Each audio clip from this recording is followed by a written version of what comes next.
That'll get back out of play. I would think obviously it's a tremendous advantage when your dad played in the big leagues, was a major league hitting coach, but there's probably always a little bit of perfectionism that's in there too, where dad wants to see every single swing has to be perfect. No doubt. That was after the last swing. Father knows best.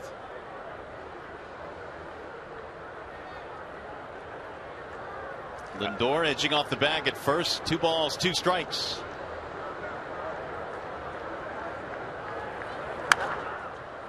That's in the air down the third base line. See if it stays in play. Romine has room. Well, Brantley is retired. 2 gone.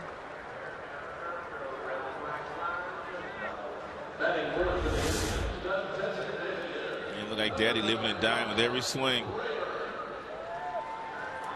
Talking about him dropping that back shoulder, which causes the pop up. And that's exactly what he did. Did you go tell Mickey Brantley to go sit down somewhere? Yeah, I did. I did. Here's Ryan Rayburn. Rayburn is the DH in this game today. Right-handed bat, batting the cleanup slot. And Lindor will draw a throw. Rayburn awfully good against lefties, over 300 versus left-handed pitching. And Terry Francona has him in the 4 spot. The Indians, they have no problem getting on base, but the last couple of years, at least against the Tigers, they have had a difficult time of finding somebody to drive in some runs in the middle of that batting order. And they've tried everything. I mean, obviously Santana, who's in the on-deck circle, he's the middle of the order bat, but he'd rather walk sometimes versus swinging the bat with runners in scoring position. Moss, he's batting 7th for them. They acquired him from the Oakland Athletics, so they just don't have that power threat in the middle of their batting order. Well, this year the Indians are hitting .221 with men in scoring position. That's it. Tough to win that way. Only Seattle has a lower average with men in scoring position, so they're just not able to get runs in after getting them on. Yeah, you get guys like Brantley and guys like Kipnis that are on the bases all the time, but no one can knock them in.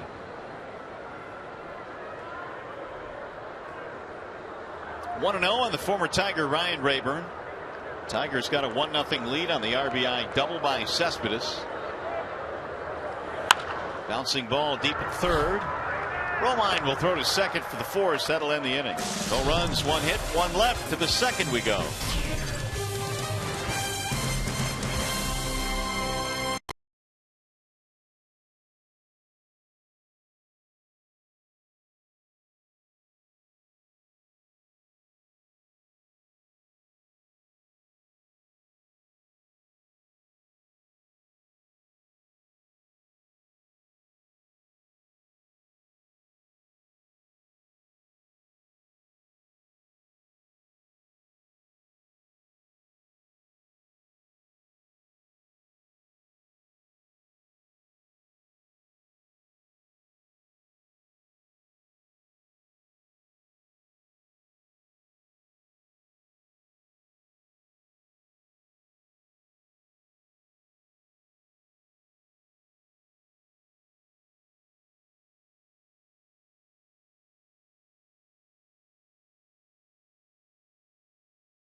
Viewing all relevant angles, the replay official definitively determined that the ball touched above the yellow line in an area that is out of play. And keep an eye on the second bounce once this ball hits the ground here, and you'll see that it was over the yellow line. Therefore, a dead ball. Right there. And so it caromed over that yellow line, and that was out of play, and so it's a dead ball. And that's why it was ground rule double and not a triple. So Cespedes does get an RBI, and that has been the only run of the game so far as we go to the second. Ball lifted in the air down the right field line, and that is going to drop fair. And Romine will now go to second base, and that will be a ground rule double, and that's an easy one to call. So the Tigers getting a leadoff man aboard here, and there's a lot going on down that right field line. That one went straight into the seats.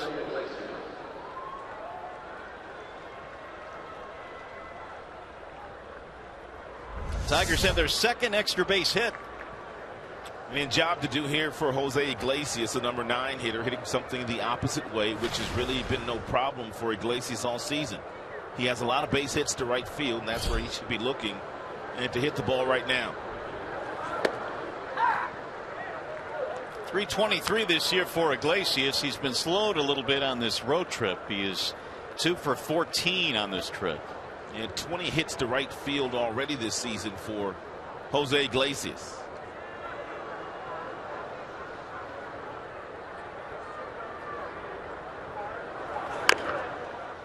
Bang that one foul. The count is 0-2 on Iglesias.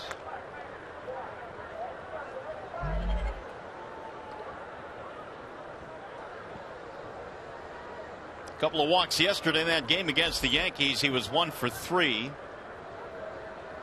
Jose was putting on a show defensively, though, in that series in the Bronx.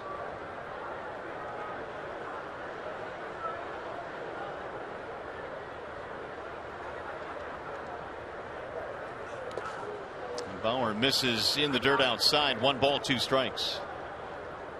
Romine a leadoff double here in the second. Tigers got 3 hits in the first, and they've started off the second with a 2-base hit against Bauer, who came in with nice numbers this year.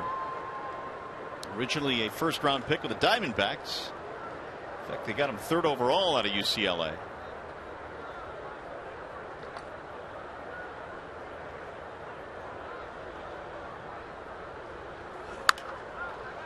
Let's see, Iglesias trying to go the other way there, but he slapped it back out of play.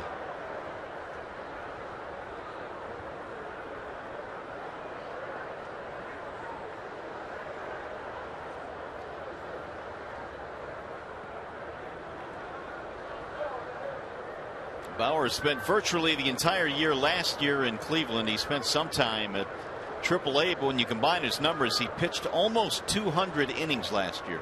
Most of them at this level. Again, slapped back out of play. 1-2 the count stays on Iglesias.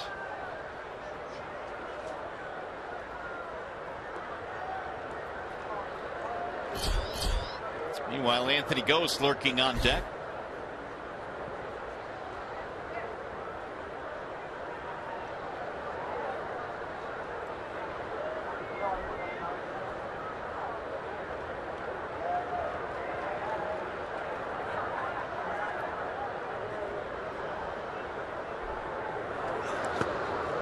Way in front of the plate. Perez, the catcher tonight, has done a very nice job of blocking every single breaking ball that Bauer has thrown in the dirt. And the ball's not getting far enough away from him for Romine to advance 90 feet. It's an excellent job of technique by Perez.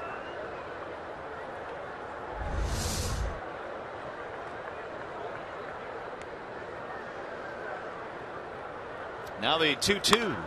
Bouncing ball slowly toward third. This will advance the runner. It's under the hand of Urshela. He was unable to barehand it. Everybody's safe. And the Tigers in business now with 2 men on.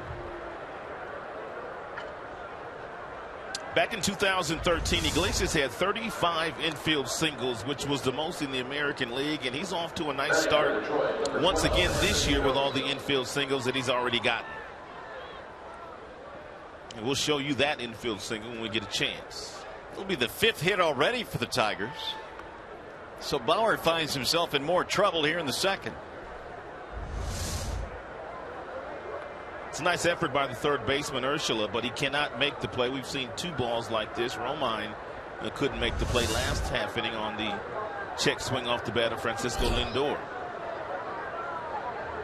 So now Ghost with runners at first and third and nobody out. Anthony tries to drop down a bunt and lays it foul back behind home. Ghost flying to left field his first time up, 0 for 1. Jose Iglesias already this season has 15 infield singles.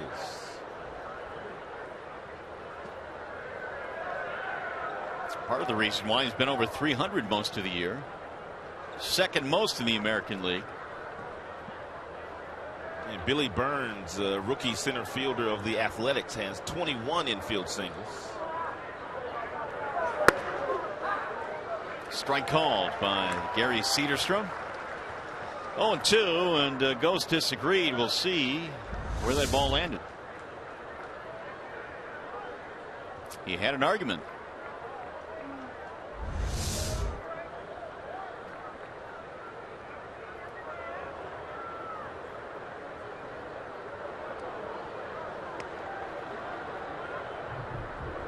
Here's Bauer's 0-2. The runner goes from first and is fouled back out of play.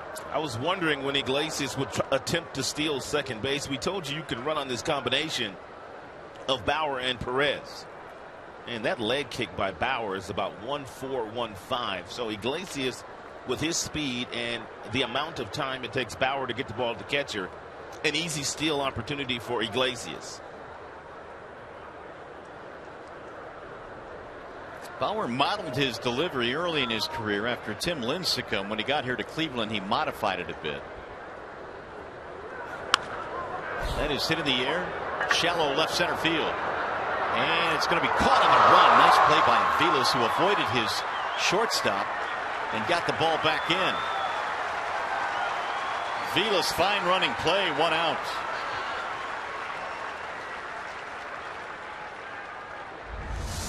Ended up being a nice play for the Tribe because Lindor was not going to catch it. Aviles obviously called it at the last moment. That's why Lindor went down. If you're Romine in that particular situation, what you do is you go halfway because you're not looking at tagging up. So he went halfway, and then by the time he got back, when he recognized Aviles was on the ground, too late to attempt to score.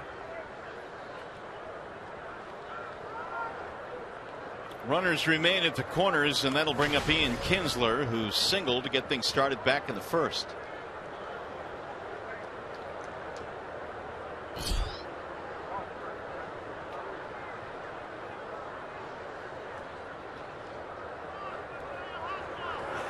Kinsler looks at a strike, 0-1. Ian in the month of June batting just .239, and beyond that he's had only 4 RBIs this month, which is rapidly coming to a close.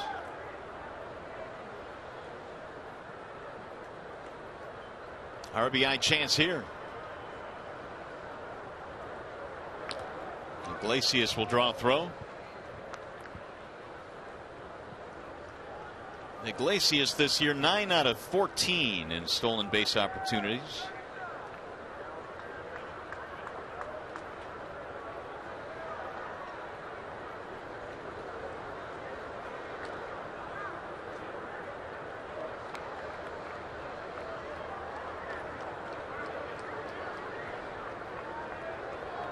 Tigers lost the only game they played in Cincinnati after game 2 in that series was rained out. They lost the first 2 in New York before bouncing back yesterday. Showing bunt, and he takes a ball outside. Well, by the way, stay tuned for Tigers Live following the game. We'll select the Fox Sports Detroit Tigers player of the game, presented by McDonald's Big Mac and 10-piece McNuggets.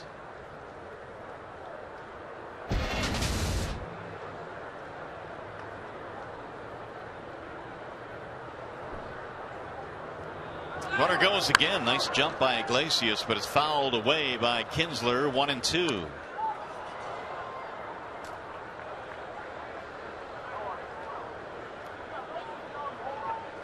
Iglesias pretty good read that time on Bauer. Miguel Cabrera waiting on deck.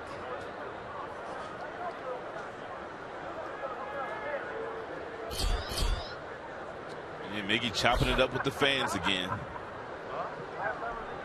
Is he telling jokes? I have no idea, but they're laughing down there. Here's the 1-2. Again, Perez has to pick a ball out of the dirt. He's done that a lot tonight. 2 balls and 2 strikes. And Bauer right now at 41, 24 of which have been strikes.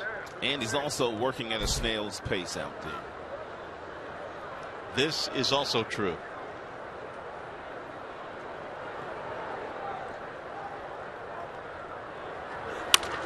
Oh, broken bat roller towards short. Lindor to second one. That's all they get. A run will score. It's an RBI for Kinsler. It'll be his 27th RBI of the year. That'll bring up Miguel Cabrera now with more on the Cabrera at bat. Here is Johnny Kane.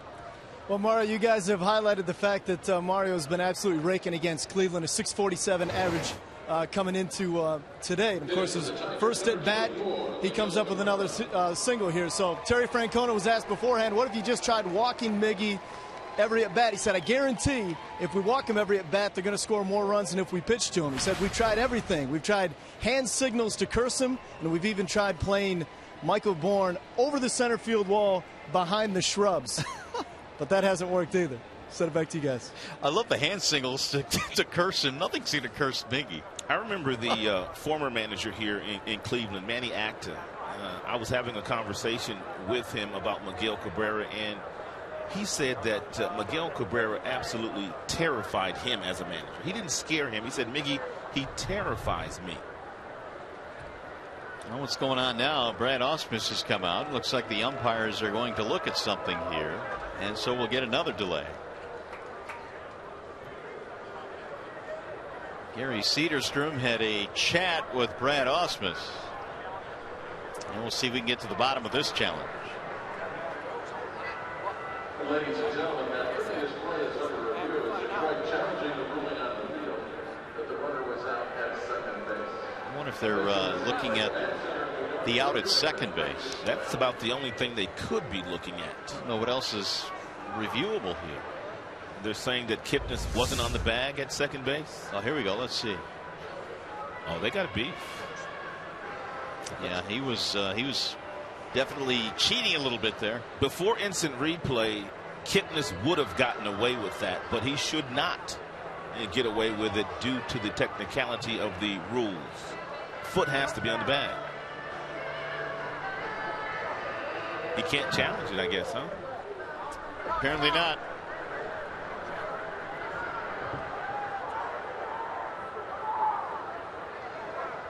And here comes Terry Francona now. Terry's asking, does he want to challenge that?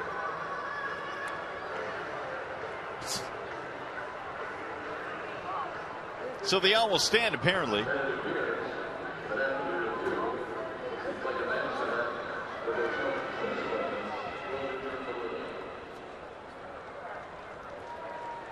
I think the difference there, Rod, is that's the neighborhood play. It's considered the neighborhood play, which you can't challenge. Yeah, they reconfigured that rule at the beginning of the season. Now, had Kipnis been stretching out like a first baseman to make that play just to get the force and that's it, then you could challenge that.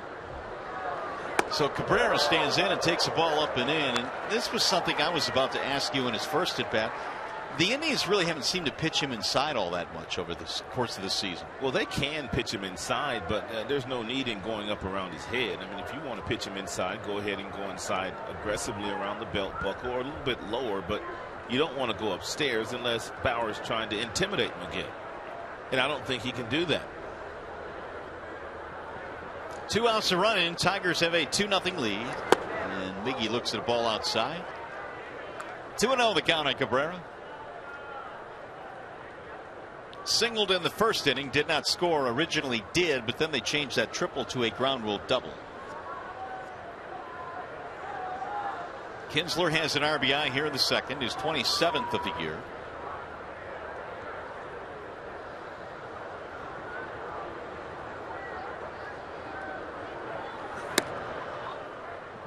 Now he's gone 3-0.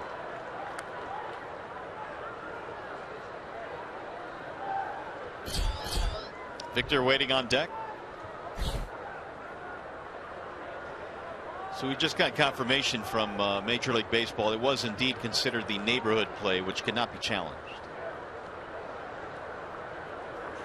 Swing and a miss. Miggy was going after a 3-0 pitch, but had an awkward swing. Well, Miggy was looking for a fastball. He was convinced that he was going to get that fastball from Bauer. And when you are looking for the heater at 94, you're going to cheat a little bit. We saw Miggy take a very poor swing there.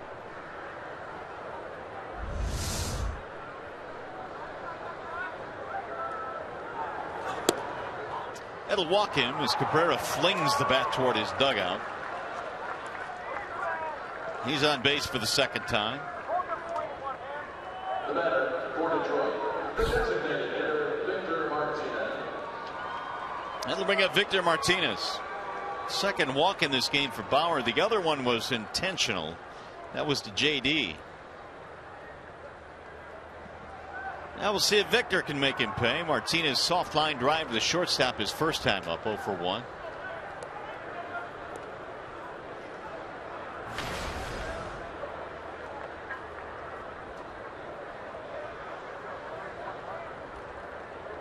Four RBI day yesterday, 3 for 6 for Victor Martinez.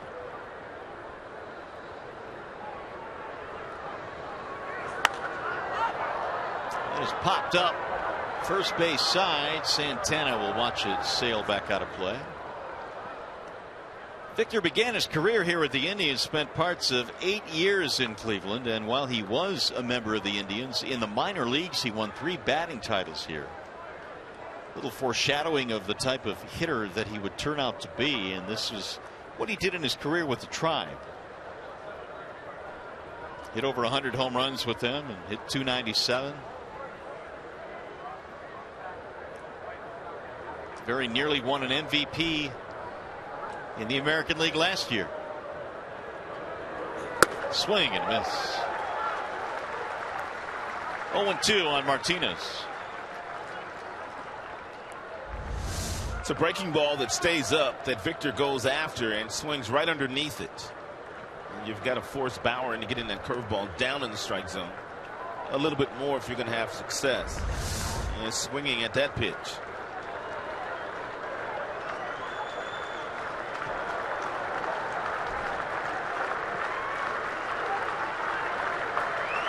Here's the 0-2. Ooh, just missed inside. Bauer wanted it, didn't get it. And Gary Cederstrom, the home plate umpire, also flinched like he was thinking about calling that a strike. Ball clearly inside.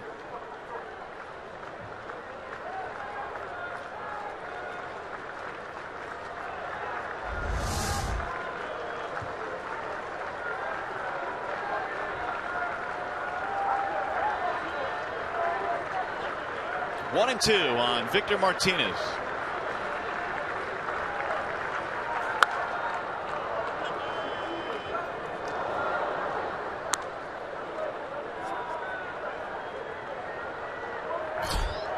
So the numbers now starting to elevate here for Trevor Bauer. He's thrown 51, and his ratio is not all that good. Yeah, they're stressing him out. At this rate, he's not going to make it past 5 innings.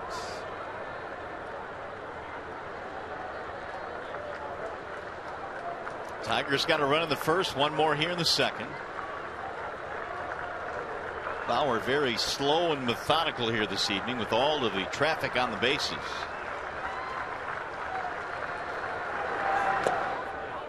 That'll even the count now. 2 balls and 2 strikes on Victor. Yeah, the one thing that Bauer has continued to do, and only because he has pitched in a lot of traffic. The scouting report on him is that he throws you a lot of breaking balls when there are runners in scoring position, but the Tigers they've made him get that breaking ball up in the strike zone. Very few Tigers have swung at that bouncing breaking ball here tonight.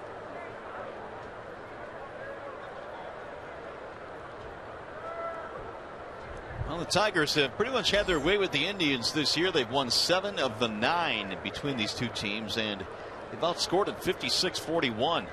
Yeah, the Tigers come into this place and play like it's a home game for them. Pretty much, and with all the fans that show up from Detroit, sometimes it sounds like a home game. But Cleveland really overall this year have not been a good home team.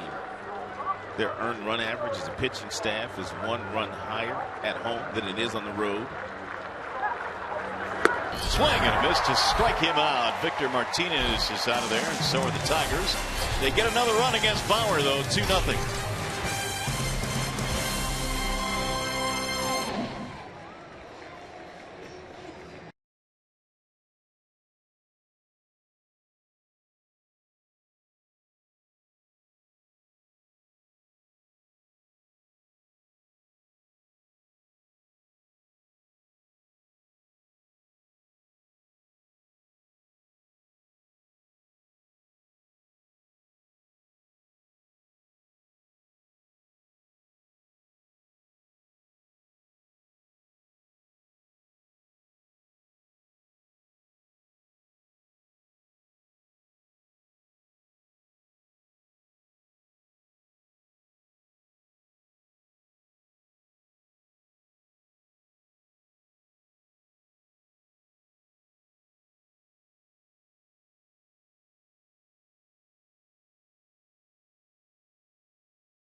Two innings tonight. 2-0 is the lead as we go to the bottom of the second here at Progressive Field.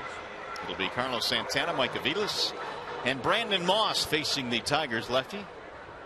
Kyle gave up a single to Lindor in the first, but no damage. Here's Santana, 50 base on balls this year. He's always among the league leaders in that category. Batting .211 with 8 home runs. And really, he's been in a bunch of different spots in the lineup this year. They've got him 5th in the lineup tonight. And the one thing, Rod, I've always wondered about Santana, typically when you have a guy that walks as much as he does, he hits for a much higher batting average. Yeah, that's strange. And when he does make contact, he does not get a whole lot of hits. Therefore, that batting average is just over 200, and he's much better than that. They can't figure him out. I mean, we saw a guy in Cincinnati, and Joey Votto, who is also one of those guys that will lead the league in walks, but hits for a much higher average. The Cleveland Indians, as a matter of fact, they wish Santana would swing the bat more aggressively. When there are runners in scoring position, they think sometimes because his eye is so good, he's looking up there to walk instead of maybe expanding the strike zone a little bit and trying to drive in a big run. Here's the 2-1. Bouncing ball to short. Iglesias to his left.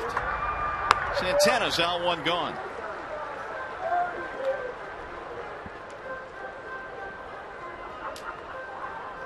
Iggy's a hot dog, if you don't know that by now. I don't know what he's looking to the right, but it's something over there he's looking at. What was he looking at? I thought initially that ball might have taken a funny hop on him, but it didn't. He looked over at Romine. I guess I got it, partner. It's like a no-look pass. I love to watch him, though. I mean, it's good if you've got that kind of style and you've got that kind of flair and you can play the way that he plays. Avila showing bunt. He pulled it back and takes ball 1. Mike Avila's batting .277. Jose's got a lot of personality at that shortstop position. 1-0 as a chopper hit to the other side. His double playmate Ian Kinsler makes that play. 2 gone. And speaking of having personality at the shortstop position, if you missed Iglesias over the weekend in New York, on Friday, boy, he made 4 real nice plays. 2 of those going to the left, turning and throwing very accurately to Miggy. He came in, got a short hop, flipped over to first to get the out that way, and then he went backhand. So he showed you everything. He went to the left, he came in, and he also went to the right, all throwing very accurately to first base. That's the key when he's running and making those running plays off balance throws. Everything is right on target, which is really amazing to watch. Aside from his quick soft hands and terrific range. There's Brandon Moss with 2 outs. That's in for a strike on Moss. Moss is struggling in this ballpark. His batting average is only .205 here at Progressive Field. They got him from the Oakland Athletics, hoping that he'd be a guy that could hit right in the middle of their order.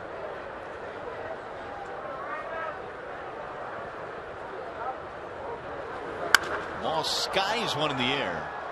That's into center field. It'll be the first ball that's been hit out of the infield against Ryan.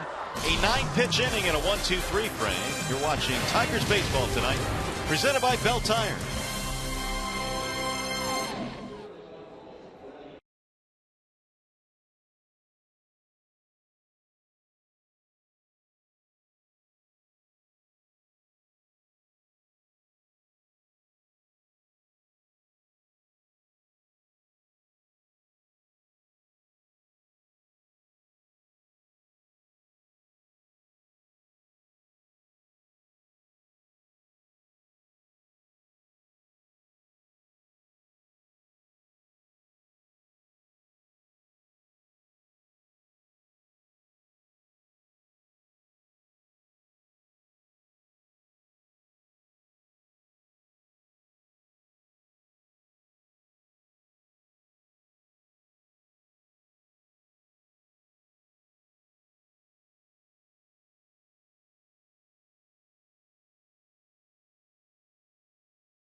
Has a 2-0 lead, and this Friday the Tigers take on the White Sox at 7:08. Fans are invited to stay after the game for a fireworks spectacular. For tickets, call 866-66-TIGER or visit tigers.com. Always a good time at the ballpark with the fireworks going off on Friday nights. Here come the Detroiters now in the third. It'll be Cespedes, J.D. Martinez, James McCann, the 3 hitters to face Trevor Bauer, who was throwing 53 pitches compared to the 25 that Ryan has thrown. It's been a very poor start so far for Bauer. His stuff is much better than having thrown 54 pitches through just 2 innings. He is not attacking the strike zone. But the Tigers have really beaten up on Cleveland pitching all season long, and Bauer's pitching that way. He is pitching away from contact so far here tonight.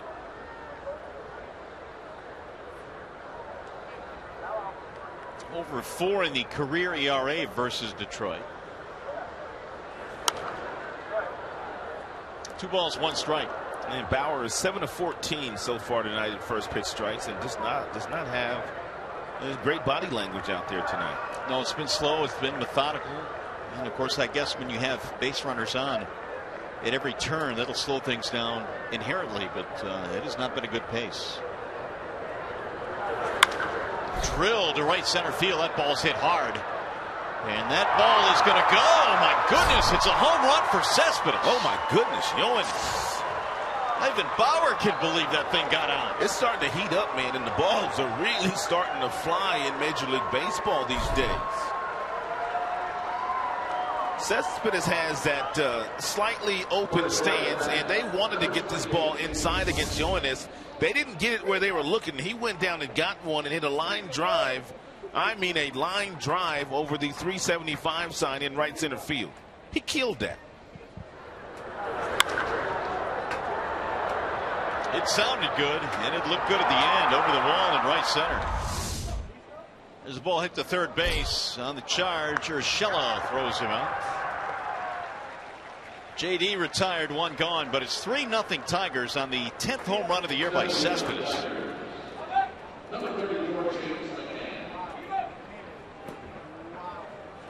That'll bring up James McCann. Cespedes now with a couple of RBIs tonight. Cespedes made an all-star team last year for the very first time. I don't know if he'll get back again or not, but man, oh man. Well, he's contemplating whether or not he wants to be part of the home run derby. He's won it back-to-back times. So he has a choice of at least doing that if he wants to? He does. But I'm starting to think his numbers right now are worthy of him actually playing in the game. 10 home runs, now 38 RBIs, hitting over 300. One strike on McCann. Yeah, there are very few left fielders having the kind of season offensively that Yoenis is having. That's right. I mean, when you stack him up, he's right there.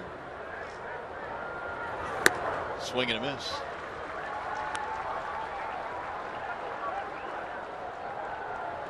McCann hit into a force with the bases loaded back in the first inning, but he hit the ball extremely hard, and Lindor, the shortstop, made a diving play on it.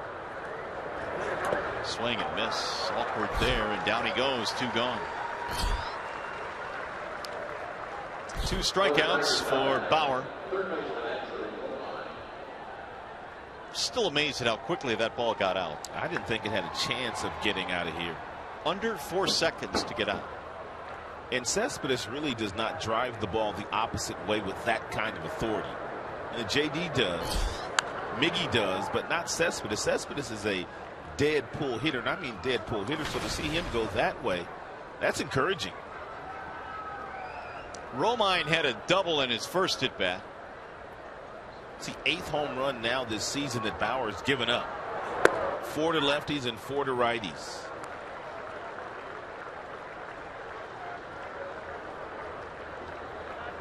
Yoenis has hit safely now in 14 of his last 15 games. Tigers are laying off that breaking ball that a lot of other teams swing at, and that's why the batting average is so low on the Bauer breaking ball. But the Tigers have a veteran-laden lineup. They know that he likes that pitch a lot, and they're not swinging at it. And a strike 3 call to end the inning. 3rd strikeout for Bauer as Romine is retired. Tigers get another run. Cespedes vaporized that baseball just over the wall in right field.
3 runs on 6 Tigers hits. Kyle Ryan has done the rest to this point.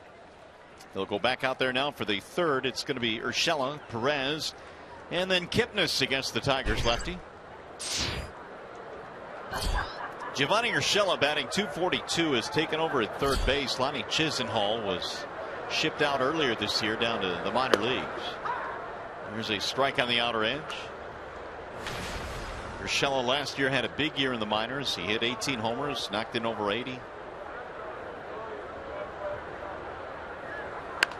Pulls that one foul just outside of the bag at third. No balls, 2 strikes. I'm talking about how this Indians team does not play well at home here, which is a recipe for disaster, but they are 14-21 at Progressive Field. Yeah, they can't get out of their own way here at home. We'll back him out of there. 1-2 on Urshela. Yeah, they did have a walk-off win yesterday, their first walk-off win of the year. The ever-exciting walk-off sacrifice fly. Gotta love it. Here's the 1-2.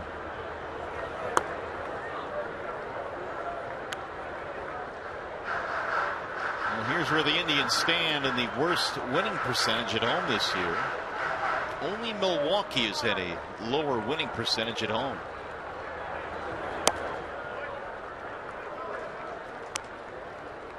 Three and 2. Kyle in his last start lost his first start of the season. It was a 5-2 loss to the Reds. He went 6 1/3, allowing 5 hits, 4 runs. He'll get back out of play.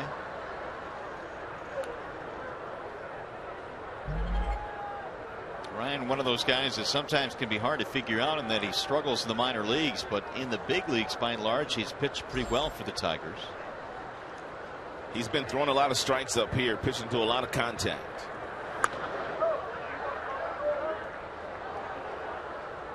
Auburndale, Florida, just outside of Lakeland. That's where he went to high school.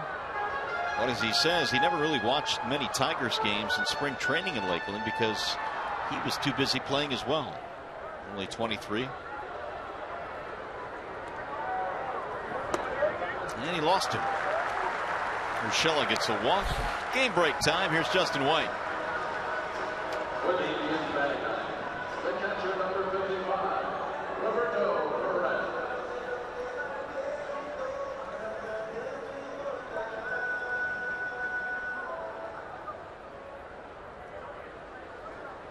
All right, Justin, thanks. Tigers sent the Yankees reeling apparently after that big clubbing that they gave the Yankees yesterday.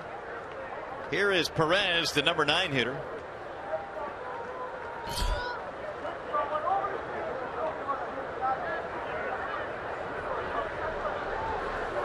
And Perez takes strike 1. Yeah, Ryan already has been throwing a lot of ground balls in this game, and that's exactly what he's looking for here off the bat of Roberto Perez. Indians this year averaging about 4 runs per game, which is 11th in the American League. And they had scored just 7 runs in their last 5 games. Swing and a miss.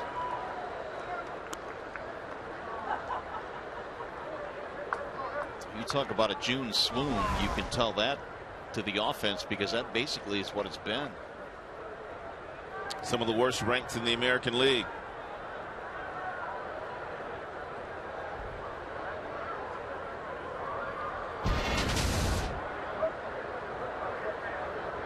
Here's the 0-2. Bouncing ball, base hit right field. Urshela will go to third base. Perez on his way to second. And then he's in there sliding with a double, and the Indians now in business for the first time tonight.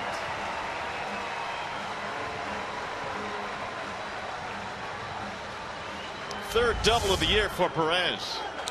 Urshela got himself an 87-mile-per-hour fastball that got too much plate. Didn't try to do too much with it. Perez hit that ball right past Miguel Urshela on first base, able to get all the way over to third base.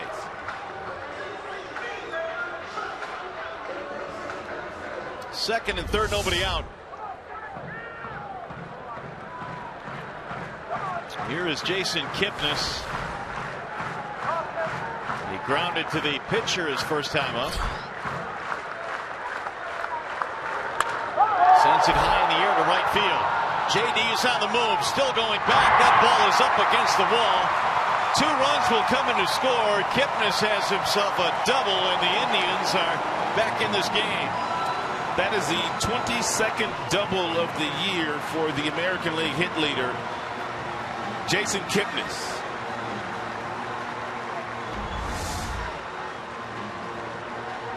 And he got himself a breaking ball. Kipnis stayed with it. And J.D. Martinez in right field couldn't run it down. And Kipnis is continuing to have a wonderful season. It's got to be a sight for sore eyes for Terry Francona. Finally, to get a big hit with men in scoring position. And all of a sudden, it's a 3-2 ball game. Kipnis now, along with Dozier, lead the American League in doubles. Updated numbers. Cespedes hit his 21st tonight. Still nobody on. Francisco Lindor is up there. He singled in his first at bat.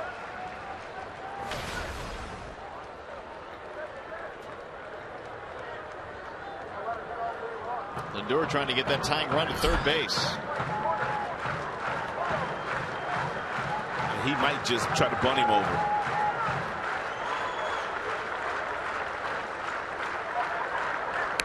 And he lays it down. It's going to stay fair. He'll get the runner to third base. Lindor with a sacrifice to move him up. It's a nice job by Francisco, knowing that he had a job to do, did it the way that he felt he could best get the job done. So Lindor's had a couple of pretty good at-bats tonight for the Indians. Tying run now just 90 feet away, and they've got one of their best hitters up there, Michael Brantley.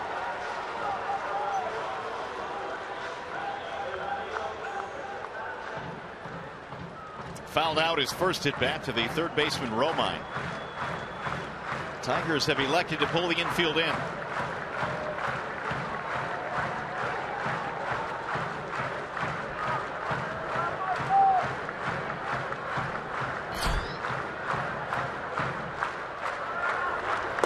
And Brantley looks at ball one. Told you in his first at bat that the left-handed pitching really doesn't bother Brantley all that much. 320 versus lefties this year.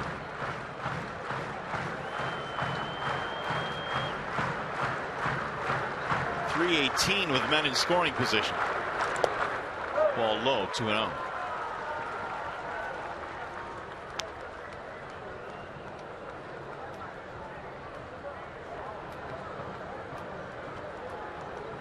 .63% of the time, Brantley gets the job done. Major League average 51%. The runner at third, less than 2 outs. He is well above the Major League average. And he shoots one back up the middle into center field. He'll add to that percentage. RBI single ties the game at 3. Daddy Mickey says that's the way to do it. Yeah, he likes that one a little better. He was pretty chapped after that first at bat. Well, we talked about Kipnis. We also talked about Brantley at the top of our show today, and those were 2 guys that Ryan was going to have to slow down. He has not been able to slow those guys down. One has doubled, and the other one has singled in this inning. Good, Mickey. 36th RBI of the year for Michael Brantley. It's a 3-3 game, and here's Rayburn.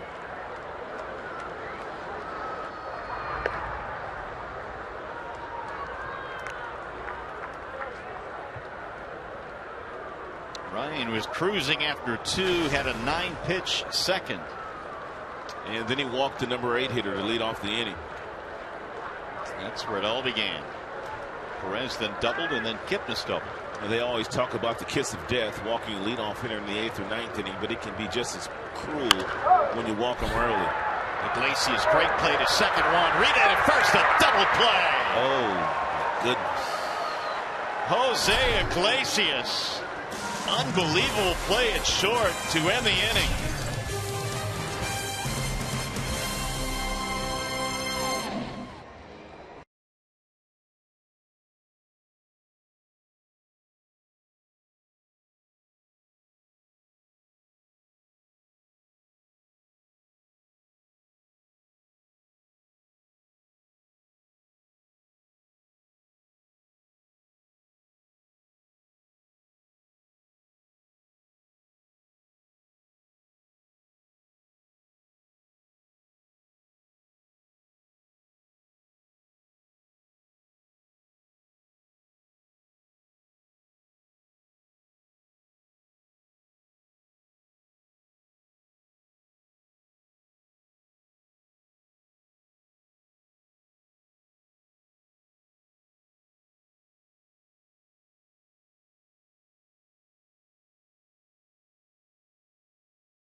Gets over in front of this ball with his really quick feet, but take a look at where the hands are when the ball gets in the glove, and this is what makes the play. The hands already now are in the glove, and now this makes it easy for him to pull the ball out and then get the ball on its way to Kinsler without using another step. Outstanding job there done by Iglesias, throwing underneath and accurately while leaving his feet. It's been a while since I've seen a shortstop make difficult plays look as easy as he does. 37 double plays this season. Started by Iglesias. And Iggy had a infield hit in the second. Bauer's 2-0. What surprised me about him being able to turn that double play or start the double play was the fact that he was able to get in front of that ball with his quick feet.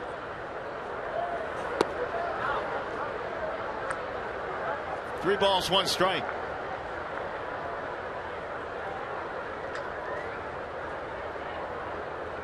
Ghost and Kinsler to follow. Bouncer, diving step at first by Santana.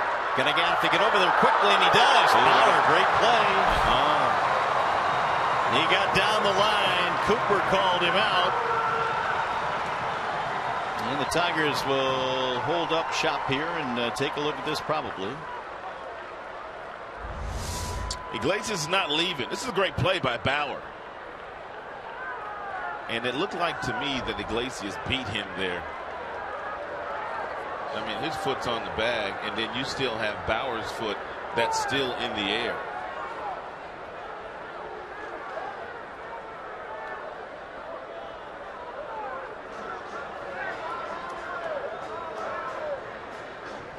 This might just be the 16th infield single for Iglesias this year.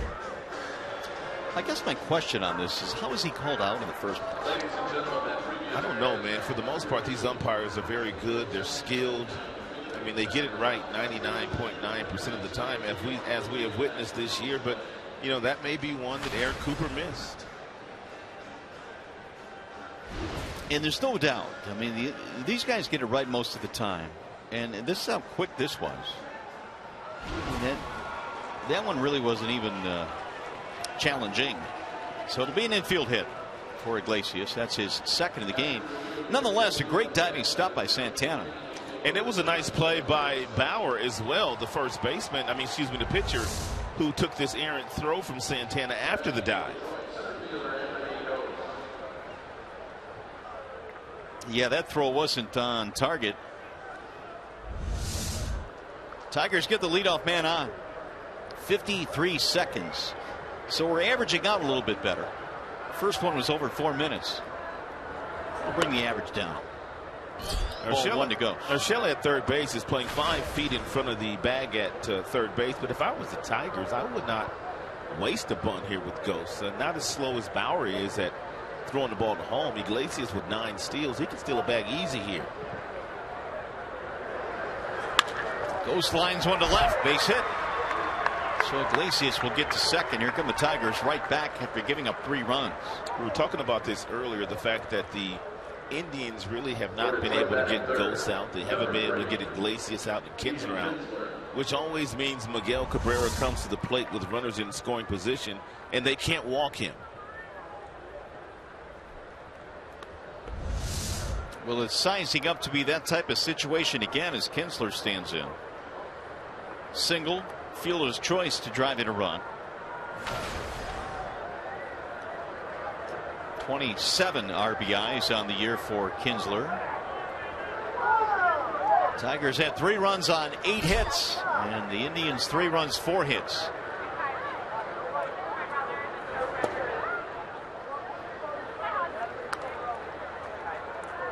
Bauer's up to 73 now. We're only in the 4th.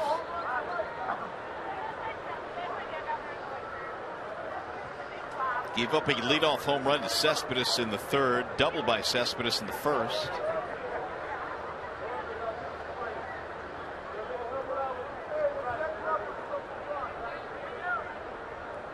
Here's the 1-0.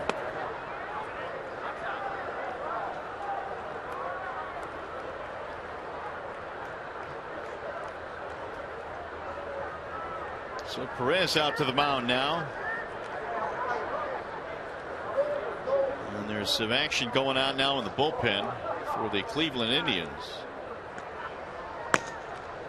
Jeff Manship warming up.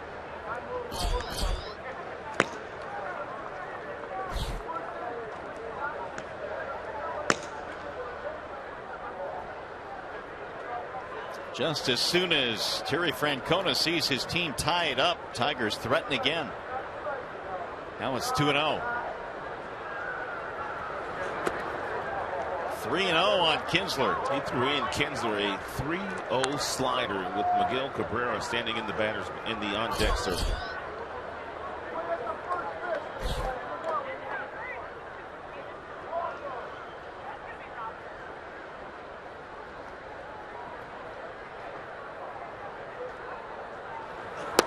And he lost in ball 4, so he walked him on 4 straight pitches. And I'm not sure you could get a more unenviable task right now than to face Miguel Cabrera with the bases loaded and nobody out. And Mickey Callaway keeping an eye on Bauer here, whose pitch count is now up to 76. Yeah, he's keeping an eye on him, but he can't help it. No. This is up to Bauer. Bases loaded, career Miggy 406.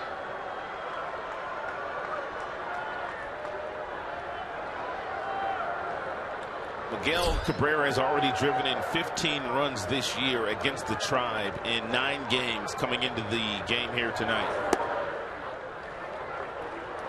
Tigers continue to just lay off those breaking balls that Bauer continues to feature. Mickey right now 377 wrist.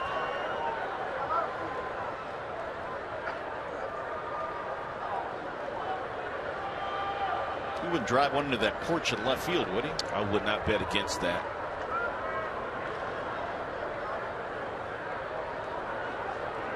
The 1-0. Swing and a miss. 1 ball, 1 strike. Cabrera's single and a walk in this game. 383 in the month of June. 95-mile-per-hour fastball, belt buckle high, swung right through by Miguel.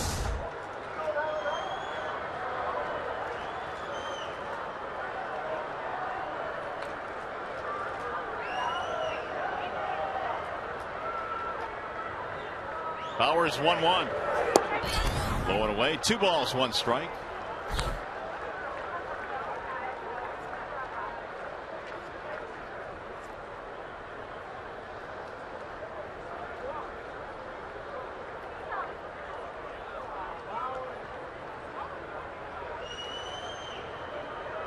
Cabrera has been the model of consistency, hitting over 300 in each month so far this year. April, May, and June. Swing and a miss. 94 right at the letters. 2-2 on Miguel Cabrera. He has thrown 2 fastballs upstairs by Miguel in this pitch sequence. And Miguel's going to have to guard himself against another fastball upstairs. Can't catch up to it.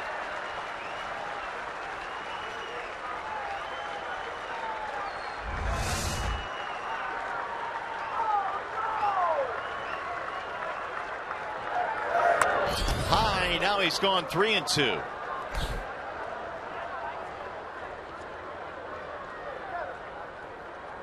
Infield single by Iglesias. Base hit for Ghost. Walk to Kinsler. And the beefy part of the Tigers lineup here in the 4th with nobody out.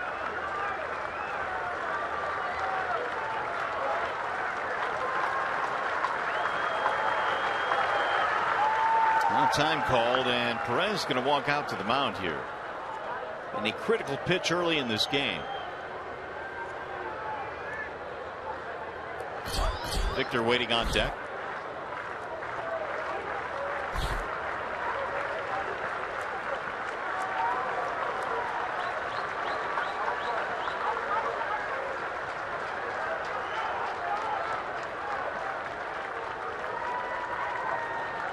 Bauer ready with the 3-2. And he walked in ball 4. That'll force in a run. So the Tigers retake the lead on a bases loaded walk to Cabrera. Still nobody out in the inning. We're going to make that our Bell Tire pitch by pitch. Bauer really has been pitching away from contact all night long. He starts Miggy off with a breaking ball, then a couple of more fastballs. He got strike 2 with that one. Miggy didn't chase that one, and Miggy didn't chase the 3-2 breaking ball out of the strike zone.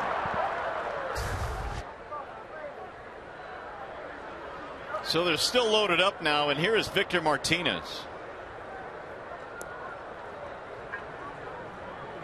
Iglesias comes around to score. Already 4 base on balls issued by Bauer here tonight. One of those intentional. And that's part of the reason why he's at 82, and we're only in the 4th. Martinez had a rip. Tigers now have scored in every inning so far in this game. Martinez has 4 grand slams in his career. 339 lifetime with the bases loaded. He is lined out softly in this game and struck out. He has Ghost, Kinsler, and Miggy.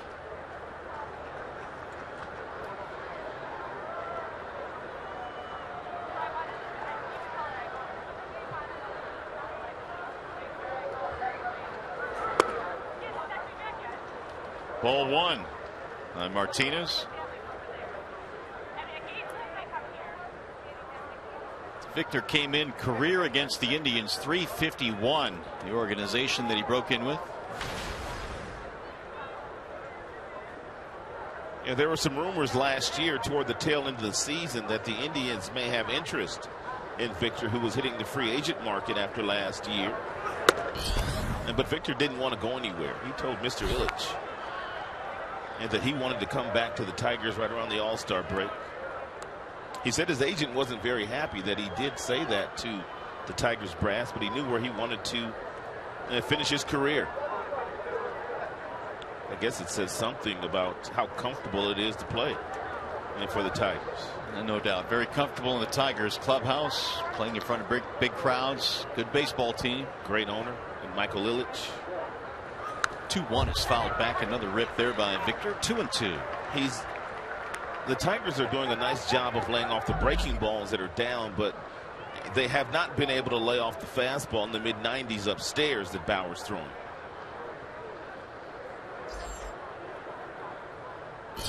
Cespedes waiting on deck. Not much of a break in this lineup. There isn't, man. Then you got JD sitting behind him. And that's what Victor has meant to this lineup. It just lengthens it that much more. Tigers deep 1 through 6.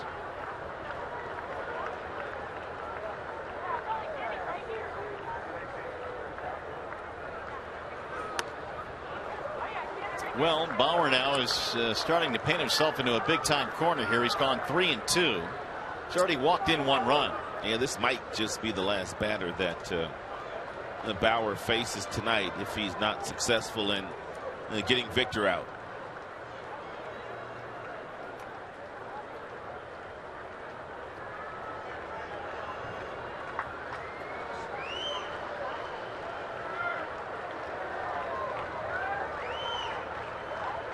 And the 3-2. Drill down the right field line. Fair ball. It'll go to the wall. 2 runs will score. Cabrera's on his way to third. He will stop there. It's going to be a 2-run single for Victor Martinez.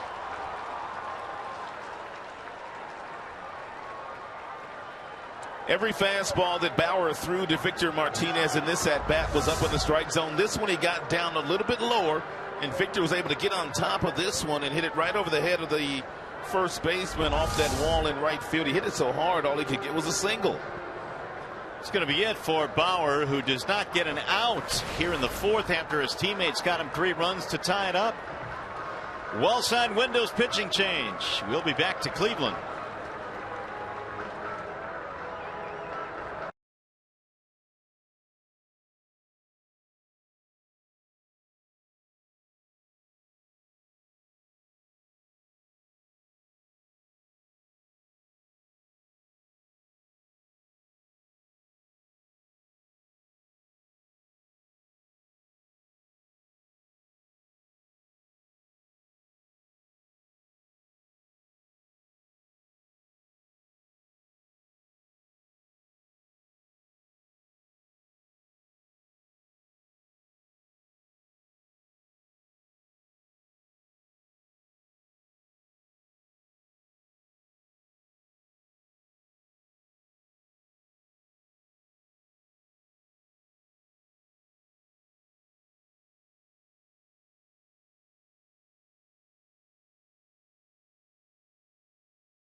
The fourth inning. Apparently David Price has his seat that he must sit in on the bench here. He tweeted after the game yesterday that he had the spot on the bench, and of course the Tigers did well, and I guess it's working again tonight. I thought maybe he had done something wrong and Austin's gave him a timeout or something. No timeout for David Price. He can pretty much do whatever he wants.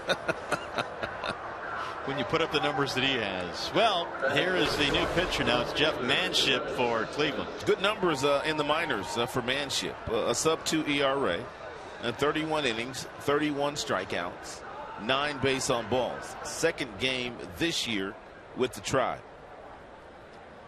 Every Tiger except Romine in this game has been up with a man in scoring position. That's how many chances the Tigers have had, and they've taken advantage of them. Here is Cespedes. Big night so far. Doubled and a homer.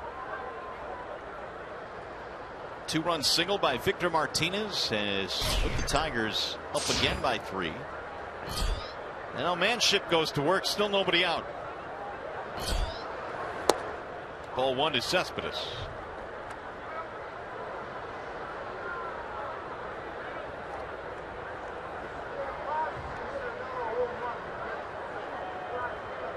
.278 this year with men in scoring position. Pretty good pitch to hit there by the Manship, thrown to Yoenis Cespedes, a 91-mile-per-hour sinker that didn't sink. Rough outing for Trevor Bauer, and now sitting over next to the ace of the staff, Corey Kluber. High drive in the air to left. Aviles going back is under it, drifting, and he'll make the catch. Runner from third will tag. That's Mickey. He'll score easily. Cespedes just missed from hitting that ball a country mile. He will get his third RBI of the night. Tigers add another now. It's 7-3. 39 driven in now for Yoenis.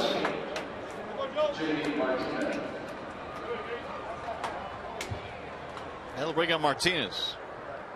JD is 0 for 1 with an intentional walk.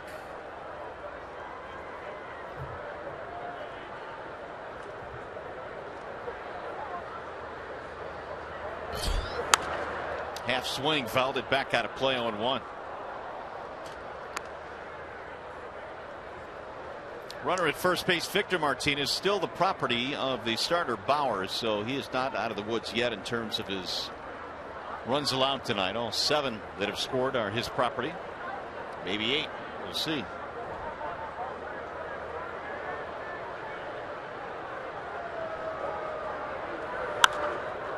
Fouled away again, and it's 0-2. Manship broke into the big leagues with the Minnesota Twins. He's also pitched in Colorado and Philadelphia, part of the Phillies organization last year. Cleveland signed him as a minor league free agent. That was back in December of the offseason.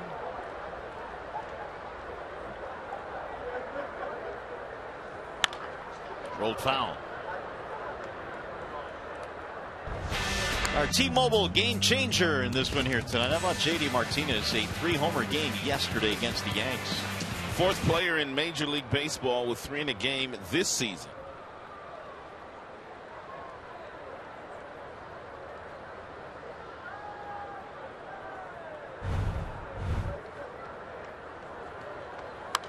Breaking ball, he reached out and fouled it back out of play. Sounds like someone must have made a nice grab. Yes, sir.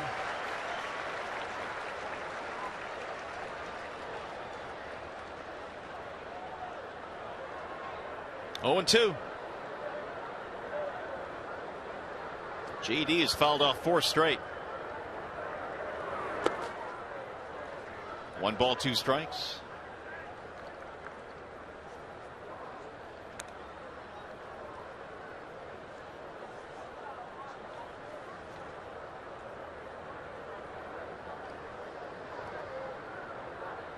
Manship, a 1.99 ERA in the minors.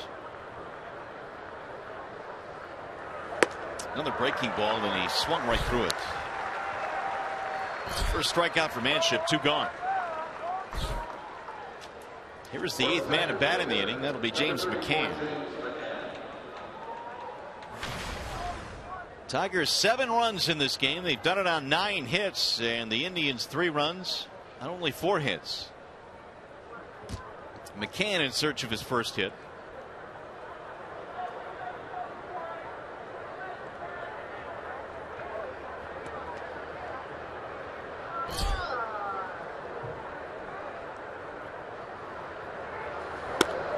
Ball 1 to McCann.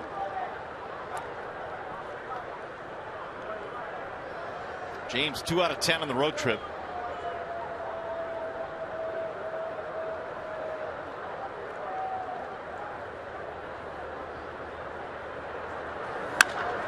Drive one to right field.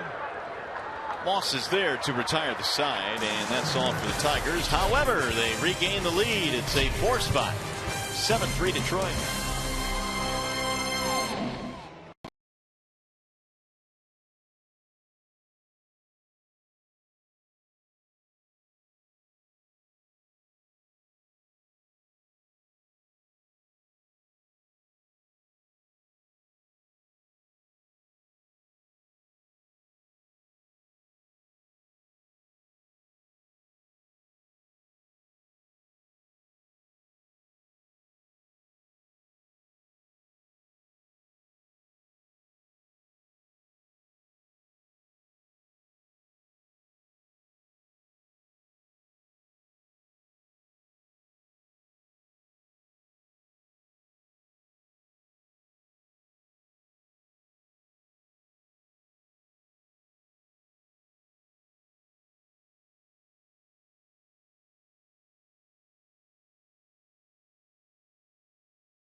To the bottom of the 4th. Hey, don't forget, join us again tomorrow. It's the middle game in this series against the Tribe.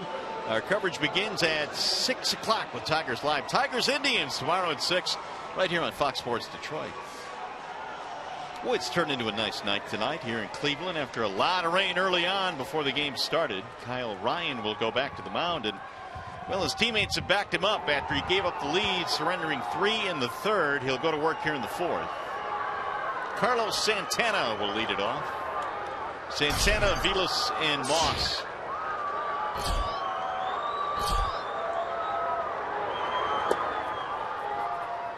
Santana bounced out his first time up.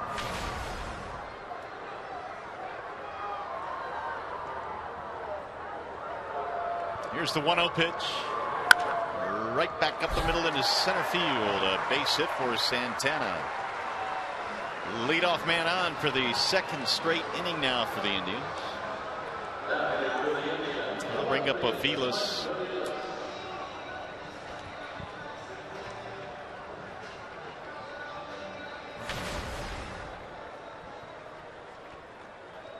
.269 for Avilas. He bounced out his first time up.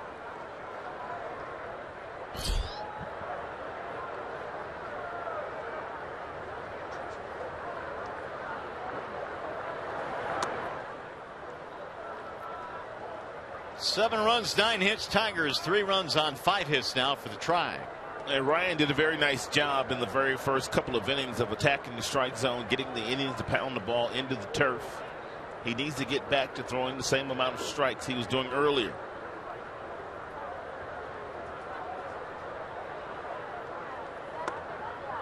Sail inside, and the count goes to 2-0. And the last thing that he wants to do is allow the Tribe to get back in this game after his team has basically given him 7 runs to Cleveland's 3.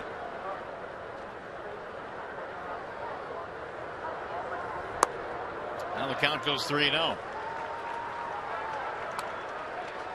The Indians got back in it in the 3rd with a leadoff walk to the number 8 hitter and then a double by the number 9 hitter.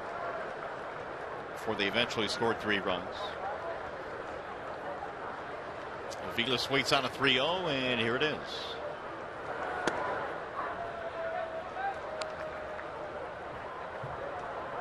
Former Kansas City Royal, the organization that Aviles started his big league career in. A couple of years in Boston as well. And another strike, 3-2. Very versatile performer, Mike Aviles. Can play any of the infield positions, can play outfield as well.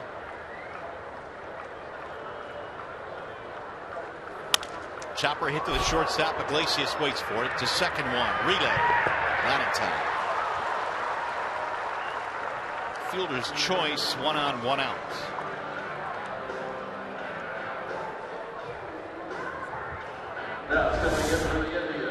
Aviles runs pretty well. Iglesias feels that ball. Quick flip to Ian Kinsler, but Kinsler really couldn't get anything on his throw, and therefore Aviles is able to beat it.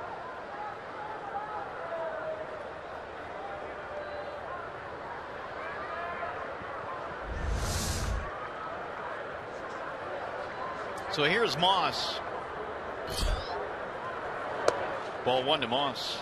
He'll get away, but not far enough.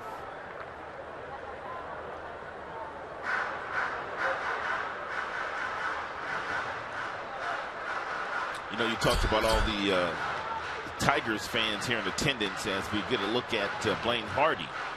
He's starting to loosen up in that Tigers bullpen. And Tigers brought their entire front office down here into the 3-game series down in Cleveland. About 65 members of the 65 members of the front office. They jumped on a bus, and they're all here in attendance watching their Tigers. Does that mean we have to be in our best behavior? Always on our best behavior. I don't know about you, but I'm always on my best behavior. Well, I don't know about you. 2 balls and no strikes. Moss.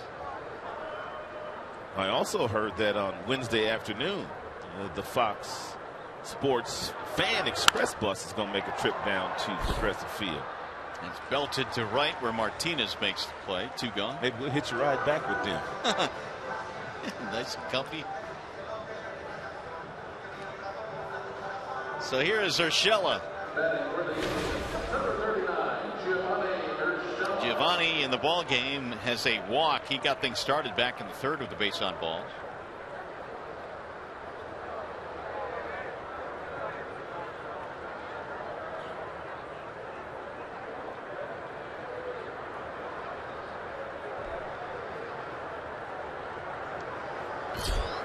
That's belted to left. Solid single for Urshela. He's on for the 2nd time in the game.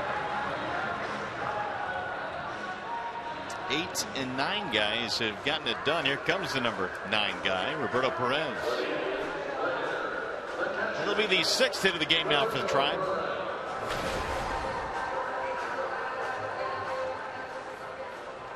Perez batting just .204, had a double and scored a run back in the 3rd.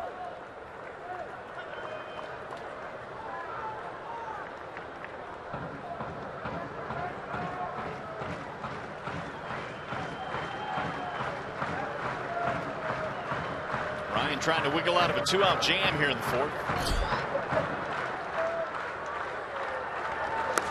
Ball 1 to Perez, who started catching when he was a youngster. He said, I was always bigger than anybody else on my Little League team, so they threw him behind the plate.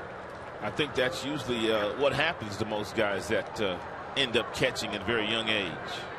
Well, Perez is from Puerto Rico, and of course Puerto Rico has really given the major leagues a lot of quality catchers. Pudge Rodriguez, the Molina brothers, Sandy Alomar, and Perez said he looked up to a lot of those major league catchers growing up.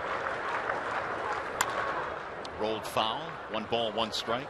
Those were some pretty good ones to look up to. Yadier and Pudge Rodriguez. They're going to get in the Hall of Fame. You know, really, even the other 2 Molina brothers were very solid big league catchers, Benji and Jose. No doubt. They all had long careers in the majors. It's just that Yadier reached higher levels. Yeah, he took it to a whole nother level.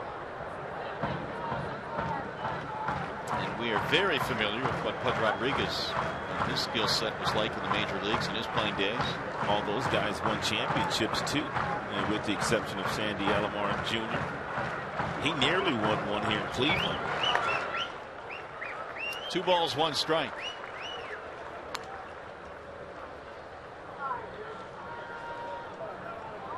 Perez hitting with 2 outs. We're in the 4th, and the Tigers have a 7-3 lead.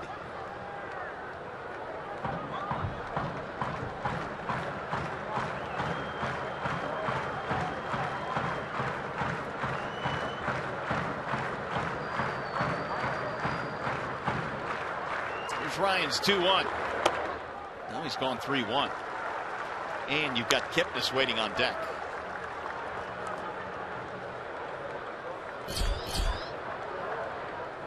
All he has is a 17-game hitting streak. He's hit in 26 consecutive games right here at home, so he loves batting here. And Jason Kipnis.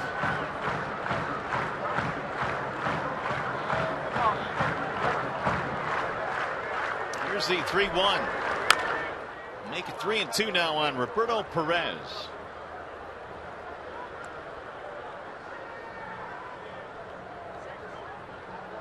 So with the full count, runners will be on the move here. They will give Aviles a head start along with Urshela. Tigers have scored in every inning in this game. 1 in the 1st, 1 in the 2nd, 1 in the 3rd, and 4 in the 4th.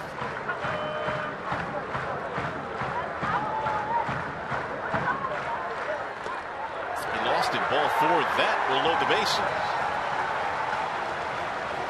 It's also going to bring Brad out, walking at a very brisk pace, and he's making the change right now. Wow, no win tonight for Ryan. Wallside windows pitching change in this one. Blaine Hardy coming in to face Kipnis. We'll be back.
Seven to 3 lead. Here are the numbers on Mr. Hardy. In 28 2/3 innings pitched so far this year. And for Blaine Hardy, in 28 games, he's got a really good ERA at 2.83. He's only walked 9. He's punched out 23, and he's retired 20 of the 28 first batters he's faced. So Kyle Ryan threw 18 pitches in this inning with just 8 strikes, and because of that, he's out of the game. He walked the number 9 hitter. And because of that, even though the Tigers still have a 4-run lead, Brad was not going to wait around to allow the Tribe to get back into this game. So and Kyle Ryan will not get a win here today if the Tigers hold on and win this game. Especially with Kipnis coming up. He doubled in 2 back in the 3rd.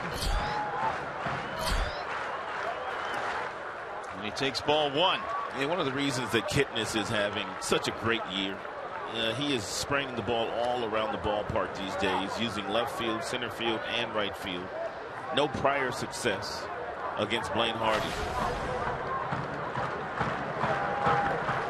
He's got one grand slam in his career. Let's keep it that way.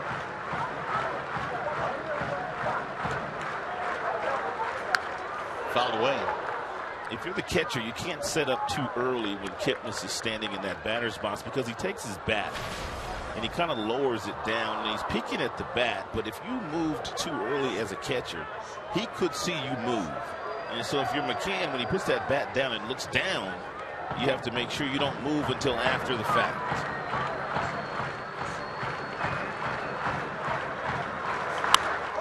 Fly ball in the air to right. Straight at Martinez to end the threat. So Kipnis retired. They will leave him loaded. 4 in the books here in Cleveland.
Brought to you by the Sam Bernstein Law Firm, official legal services sponsor of Fox Sports Detroit. Bell Tire, get the lowest tire price, period. Bell Tire. Meyer, save big with M-Perks from Meyer. Sign up at mperks.com. And by Chevrolet, find new roads. Back here, Progressive Field, where the Tigers are leading this one 7-3 as we go to the top of the 5th inning. Glad you are with us here tonight. Mario and Rod in Cleveland. Mark Isofano is our producer tonight. Brian Moss is our director. And for the Tigers, it'll be Andrew Romine in the 5th inning. Romine swings on the first pitch and rolls it to first base. Pitcher covering for the out. Manship got over there in pretty good shape. One pitch, one away. We'll bring up Iglesias. A couple of hits for Iggy. Both of the infield variety. He's done a nice job on both sides of the ball already this evening through the first 4 innings. He started a double play a couple of innings ago, which was a spectacular feed to Ian Kinsler. And you talked about the 2 singles, both infield variety. 2 of the 9 Detroit hits in this game. Manship hits the corner, strike 1. Iglesias looked like he had no thought of swinging at that pitch. Took it all the way. It also looked like it was low. Yeah. Not so, said Gary Cedersman. No balls, 2 strikes on Iglesias.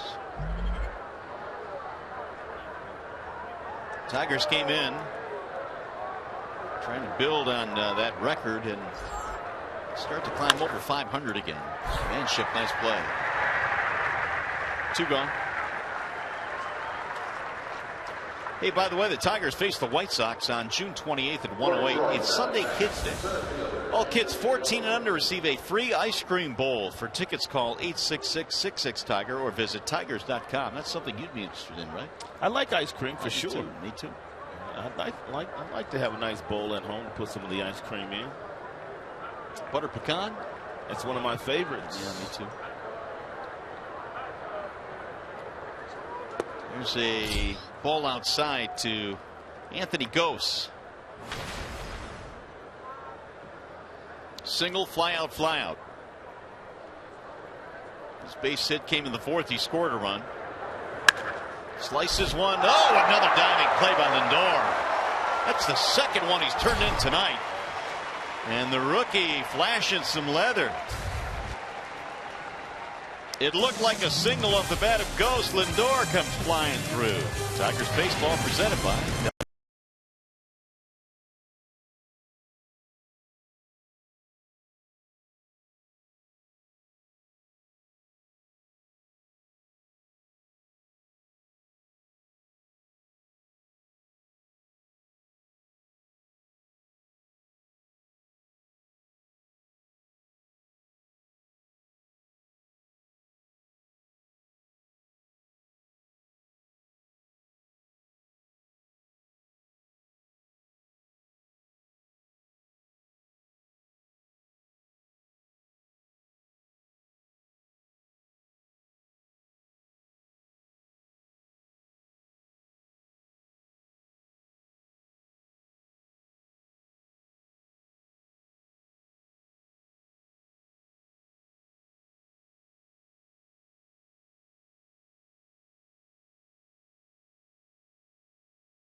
The fifth inning.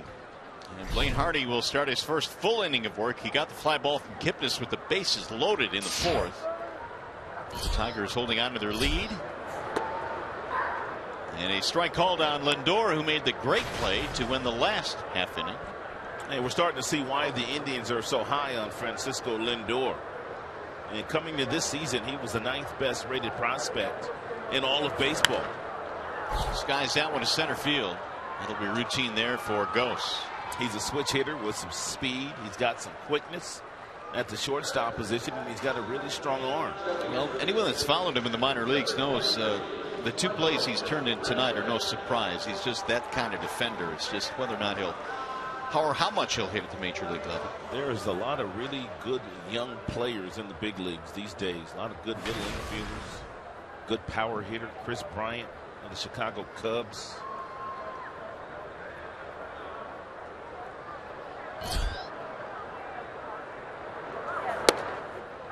There's a strike call to Michael Brantley, who singled in a run in his last at bat.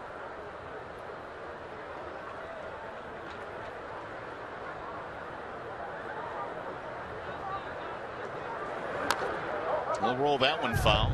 A tremendous season last year for Michael Brantley. And made an all-star team. He won a Silver Slugger Award as well as the best hitting left fielder. And he finished 3rd in the MVP voting, I should say, which makes you a VIP. Yeah. And Trout and Victor Martinez. Just created a new award there. I did.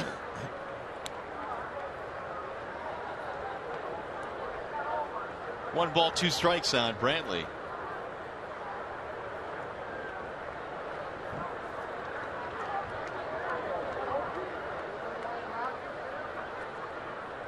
Michael is 1 out of 2. Really did not have a good series against Tampa, but is trying to rebound here against the Tigers, and he usually puts up good numbers against Detroit pitching. There's a strike call to the outer edge, got him looking. Tampa has some of the best pitching in the league.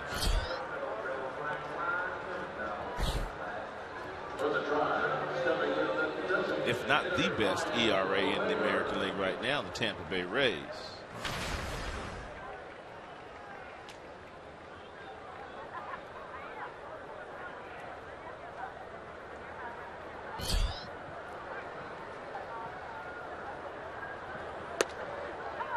Here's a strike called on Rayburn.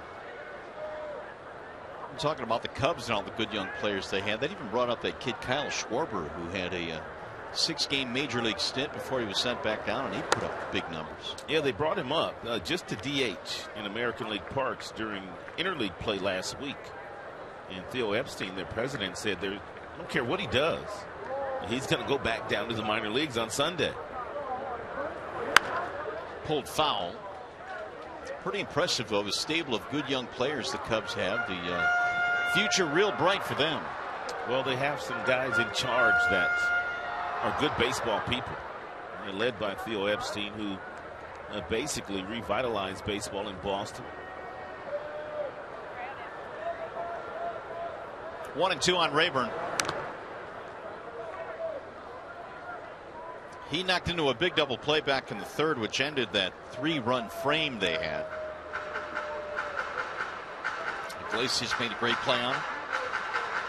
Meanwhile, Hardy continues to do good work out of the Tigers bullpen.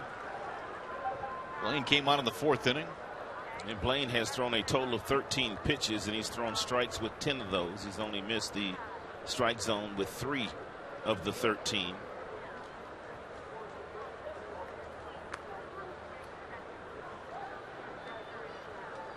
Two and 2 on Rayburn.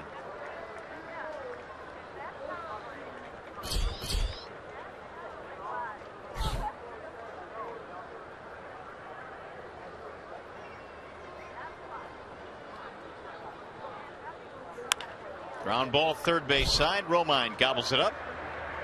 Rayburn is out. And the lefty Hardy has a 1-2-3 fifth.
We go to the 6th. Don't forget, you can follow the Tigers all season long with MLB.com at BAT. It's the #1 app for live baseball.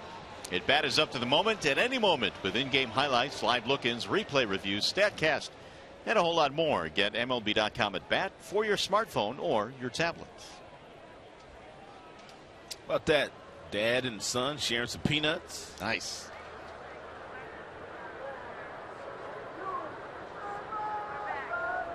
Lots of Tigers fans here in Cleveland. Guy right there might be on the at-bat app. Could be. It's a great app. So a strike called on Kinsler. We were talking to Brad before the game today, and he was messing around with his smartphone at dinner last night and decided he was going to vote for Miguel Cabrera for the All-Star game. He did do that. You could do that on the app. And he wanted to know, since Miggy overtook Hosmer at first base, if he was leading Hosmer by 1 vote, because that was going to be his vote. I asked Brad, is Miggy the only player that you've ever voted for? And he said, no, I think I voted for Rick Porcello when Porcello was part of the final vote. Final vote. Yeah. Was that last year? I think it was last year. So even the skipper getting in on the voting. Cabrera waiting on deck. And Miggy ought to be grandfathered in. Yeah, that's true. You drive at 100 runs in 11 straight years and hit 300. You ought to be grandfathered into the All-Star game every year. They should give you a little gold card, a free pass into the All-Star game. Like golf. I mean, golf. When you do well, you get grandfathered in. There's a drive to right field. The other way goes Kinsler for a single.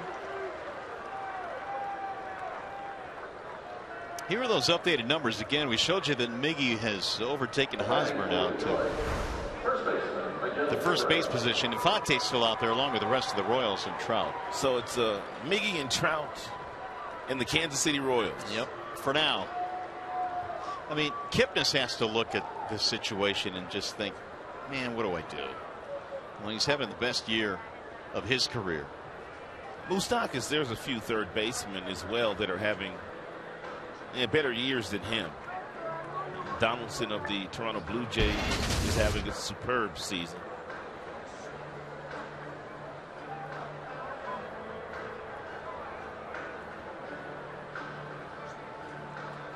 Cabrera is going to be there anyway. It's just a matter of starting, and I think there's a little bit of a pride and a personal pride factor in starting the All-Star game. I don't know what Manship is going to do to Miguel. He throws only 91 miles an hour. His breaking ball is not a great breaking ball. And the pitching coach was out having a conversation with Manship and Perez as how to pitch to Miguel. So I'm interested in seeing exactly how they're going to try to attack him. They're going to try to crowd him. Single walk in the game for Miguel. And he pulls that one like a bullet to third. He'll get a double play out of this. He hit it right at him. Pitching coach a genius. 2 outs.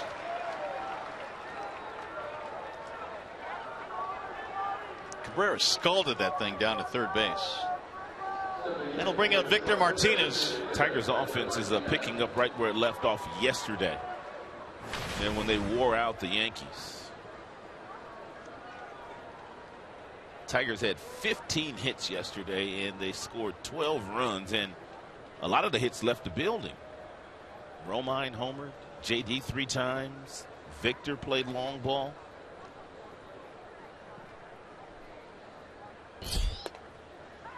He takes a strike 0-1 from Manship. Brian Shaw is now heating up in the bullpen for the Tribe. Brian Shaw is usually their 7th and 8th inning guy and forced into getting up early here today.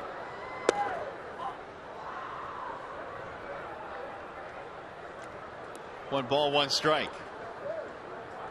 Victor 2-run single off the wall in right field back in the 4th. He now has 21 RBIs. He had 4 RBIs yesterday. Bouncing ball right side, right into the shift. Kipnis will throw him out from the grass. That'll end the inning. No runs, 1 hit. Nobody left to the bottom of the 6th we go.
Kyle Ryan started the game, and with the bases loaded in the fourth inning, Brad had to go to the bullpen to get Blaine Hardy into the game to get the final out of the inning. Line drive to right field off the bat of Jason Kipnis, and Brad gets the call of the game today.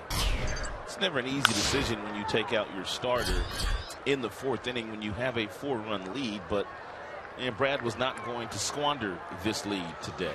Yeah, and especially with what Ryan did, he walked the number 9 hitter to load the bases. And he had already given up 3 runs in the third inning to allow the Tribe to get back into the game.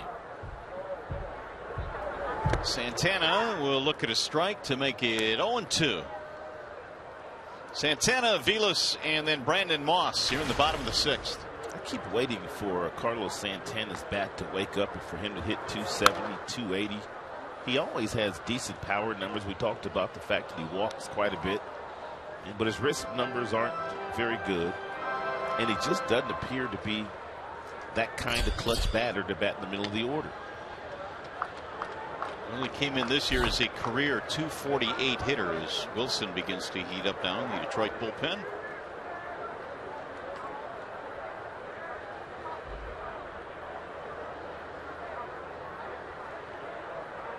Here's the 0-2. Go to the backstop. I think at this point the Indians felt he would have developed into that kind of hitter. He came into the Cleveland system back in 2010, got to the big leagues. You can see he's 2 for 19 now in his last 6 games. And he sends a ground ball to short. Iglesias has stepped to his right. Throw is a little bit high, but no problem. Time for a game break now. Justin White. For the Indians, the hitter number 4, Mike Williams.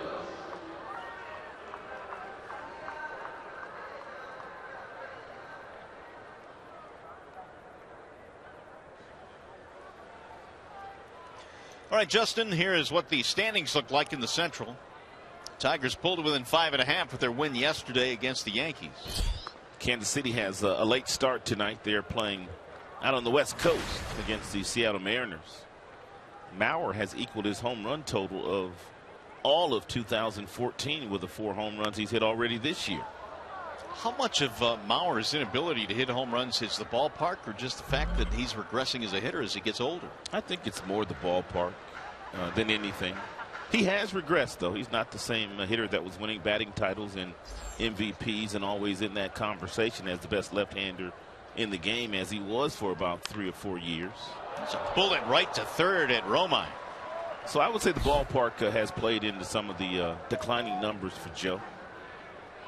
Well, there are 2 gone now. Hardy has retired all 6 that he's faced. And Hardy throwing nothing but strikes since coming into the game. And that's one of the reasons why Ausmus likes him and he trusts him. And there's no situation too big for Blaine Hardy. He is a strike thrower. Moss is 0 for 2. A couple of fly balls in this game. And now 0 for 18 on their homestand. And about to go 0 for 19. Kinsler hauls it in. 1-2-3 inning. 9-pitch inning.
favor the Tigers in the opener here. Hey, tomorrow Major League Baseball returns.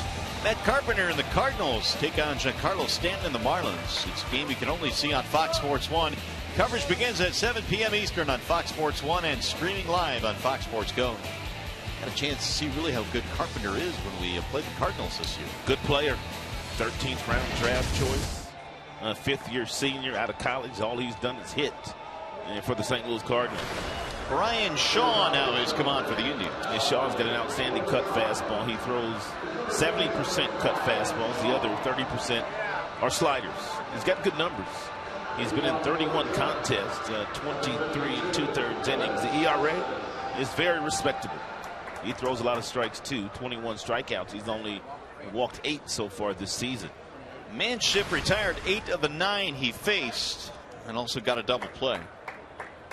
As Yoenis Cespedes stands in. It's been a big night for Yoenis. 3 RBIs, double homers, sac fly. And really his last time up, he got a hanging breaking ball from Manship, and he nearly hit his second home run of the game. So Shaw goes to work now. The 7th inning is underway. 1 strike on Yoenis Cespedes. Cespedes is a dead pull hitter. He really likes the ball inside. That's why he has the slight open stance. And with the left foot slightly open, which opens up the hips and allows you to get the fastballs inside.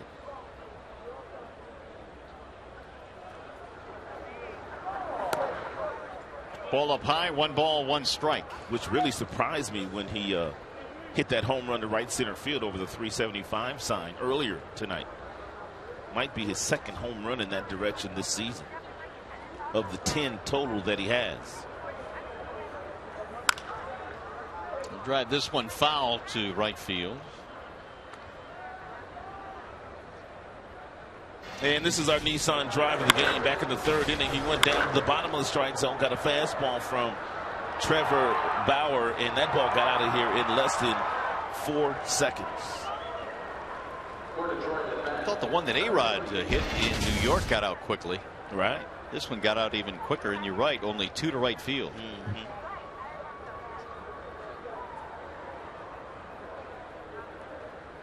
Here's the 1-2. Oh, Cespedes spinning out of the way.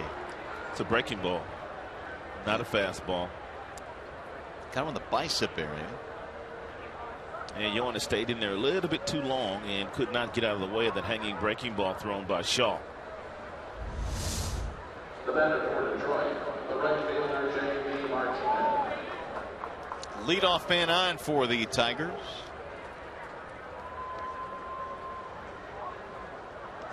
That is the 5th inning now. The Tigers have gotten the leadoff man aboard. It'll bring up J.D. Martinez.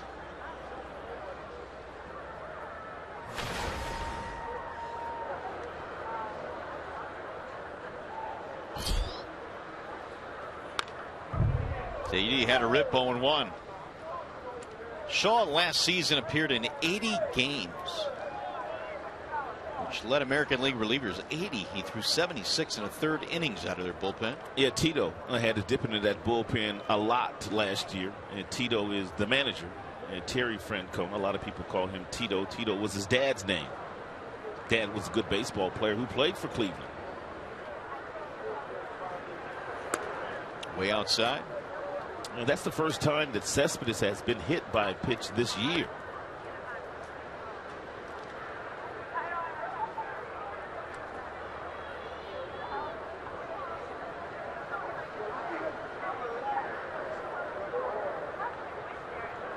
One on Martinez. Intentional walk, ground out, strikeout for JD in this game.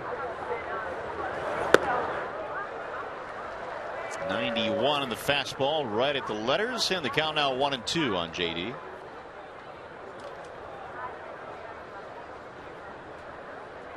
Here's Tito's gum box.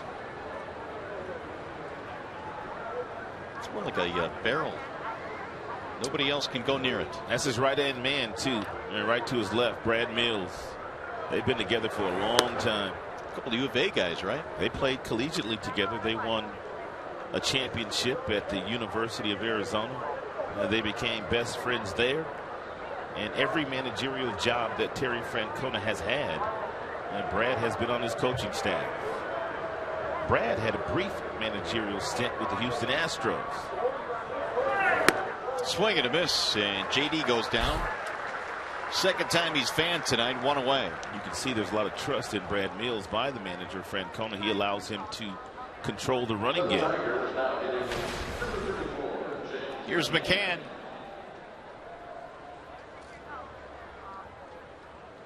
How many managers did you say do that themselves? There's a lot that do it themselves because the majority of the managers in big leagues are catchers. And so a lot of the catchers, they feel like they should be able to handle the running game versus someone else on their staff. But in this case, Francona was not a catcher, so he allows Brad Mills to do it.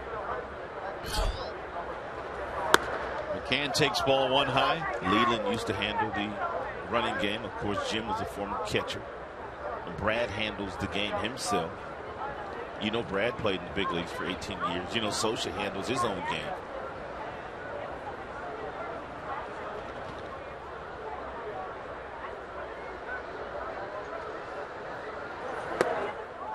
One ball, one strike on McCann.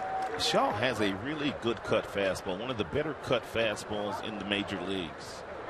And most of the guys know that they're going to get that pitch from him, and more often than not, but yet he gets a lot of swings and misses.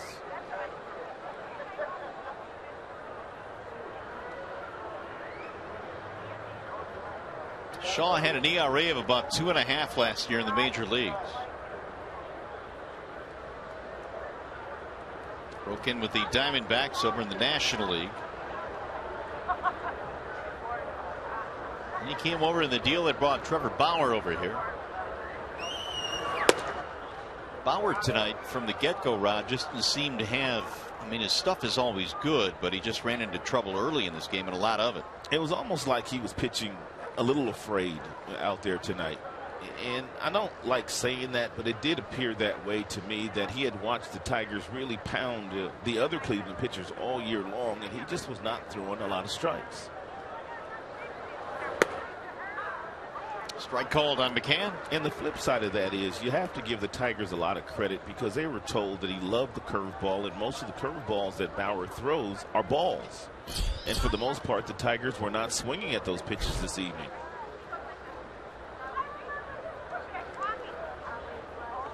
Bauer even had a bases loaded walk to Miguel Cabrera to force in a run.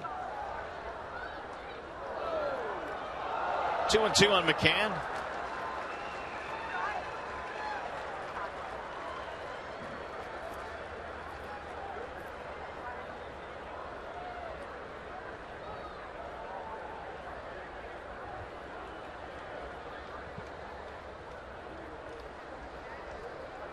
James, a fly out, a strikeout, and a force out. Up and in, 3-2. Tigers led 3-0. Then the Indians tied it up. Tigers then scored 4 right back. They came right back after the 3 in the third by scoring 4 in the fourth. After they had surrendered the lead. Martinez, Victor doubled in or singled in 2. McCann takes high. He'll take his walk. Hit batter and a base on balls here in the 7th for Shaw. 2 on, 1 out.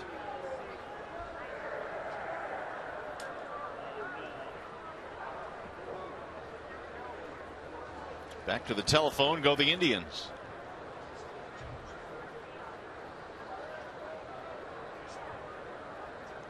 Andrew Romine will step in. Third consecutive start at third base for Andrew Romine, with Nick Castellanos struggling right now, swinging the bat. And Brad said before the game today that there's really no timetable for when Castellanos will get back in there, but you would expect that. And Brad would not let Nick sit too many days in a row, but he just likes the way that Romine is playing right now.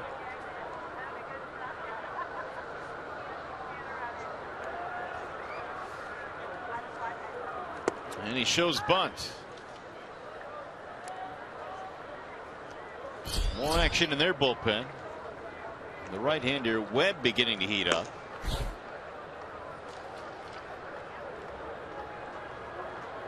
Ryan Webb was called up in late April from the minor leagues, tuning up right now in their bullpen. Swing and a miss. 0-2. Well, Romine, I think, earned some more playing time today based on his game yesterday. It was 2 out of 4. He homered. It was his first of the year and just his third career home run.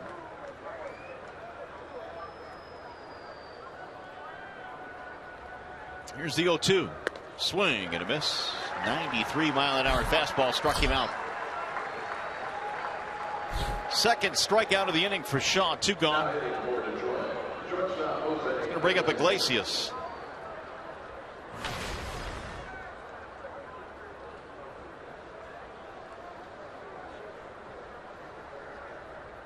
Tigers now 3 for 9 with men in scoring position in this game, plus 3 walks. A couple of hits for Iglesias, 2 infield singles. He has scored a run as well. That's in for a strike. 0-1 right at the belt.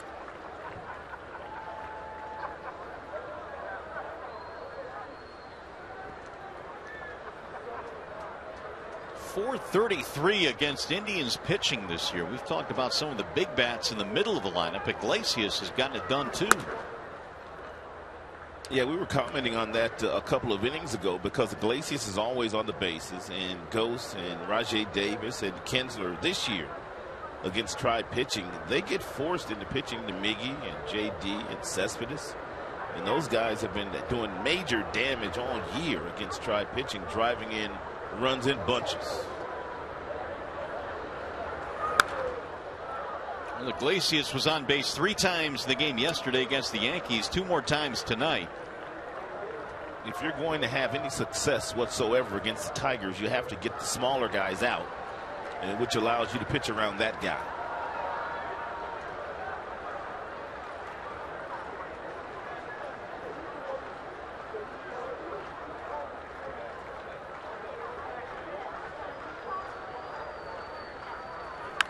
Bouncing ball right side. And Shaw will get over there just ahead of Iglesias for the out to end the inning. Coming up, the McLaren Health Plan 7th inning stretch.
Had tied the score at 3. A ground ball was needed to turn the double play, and Iglesias, man, what a double play, getting the ball hand down there right with the glove, flipping accurately to Ian Kinsler, and Kinsler able to come across the bag but still get enough on his throw to complete the double play. Iggy doing it again tonight. As he does every night. New pitcher now for the Tigers. Alex Wilson comes on. Pleasant surprise. Wilson basically a throw-in in the Yoenis Cespedes deal, the Porcello deal, but he has pitched very well this season in a Tiger uniform. Very well. Wilson tried to do something that Ryan was unable to do in this game, and he gets the 8 and 9 guys here. Ryan was unable to get him out. Urshela with a walk and a single. Then Perez, the number 9 hitter, a double and a walk. Then it'll be Kipnis. Wilson replaces Hardy, who faced 7 men and retired every single one of them. First one is in there for a strike. 0-1. Giovanni Urshela. Called up June 9th from AAA. He missed most of spring training, in fact all of spring training this year, after suffering a knee injury in winter ball last year. And first part of this road trip, Alex Wilson had a chance to spend some time with some family and friends in Cincinnati. His dad was from Erlanger in Kentucky, which was right across the Ohio River. And he told me on that first game the Tigers played in Cincinnati, he had about 40 family and friends in attendance. Whoa. There were only so many comps available for these guys, so he had to probably pay for a few of those. He might have had to spend a little bit of his meal money. There is Ian Kroll tuning up now in the Detroit bullpen. Or some of his pocket change.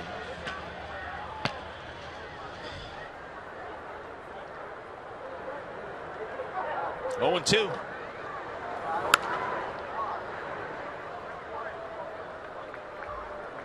Oh, you got to make that play. Leaning over the railing down there. That ball wasn't hit all that hard. You got your hat. You can use that as a glove. Look how she's looking at him. Like, you got to give me a better effort than that, man. Look at this. Did you see that look she gave him, though? I did. She has the right to be disappointed. Look at her. You are such an embarrassment. Iglesias bobbled one. Iglesias probably could have played that ball right there in a more conventional way, just like he does every other play. I don't think there was any sense of urgency that he had to play this in a do-or-die fashion. And because he did play it like a do-or-die play, that ball just kind of crawled up his arm, and that's going to be the 4th or 5th error this year of Iglesias. He hasn't made many.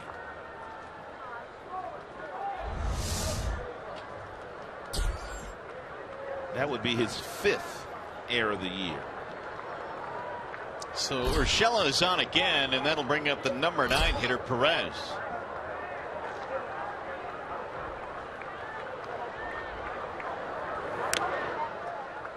Oh, and 1 on Perez.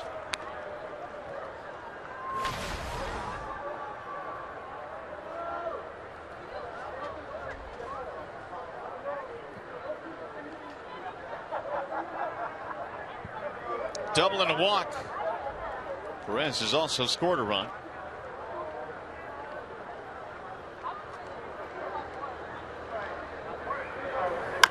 Chopper back up the middle. This looks like 2. There's 1. There's 2. That's a nice job there by Alex Wilson, not panicking after the error of Iglesias. Simply gave Iggy another opportunity. And this Tigers middle infield, man, can they turn some double plays?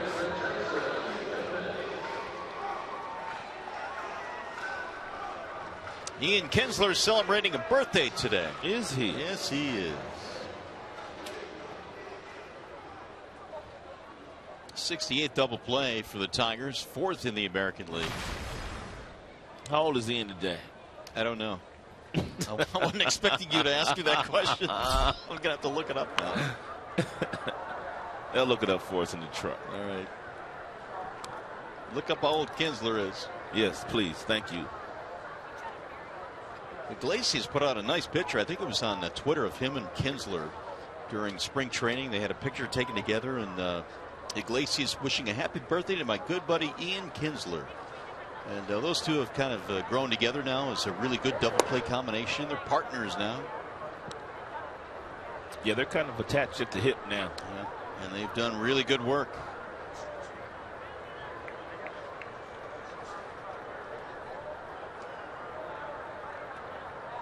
We're still waiting on Kinsler's age here. Anybody? Anyone?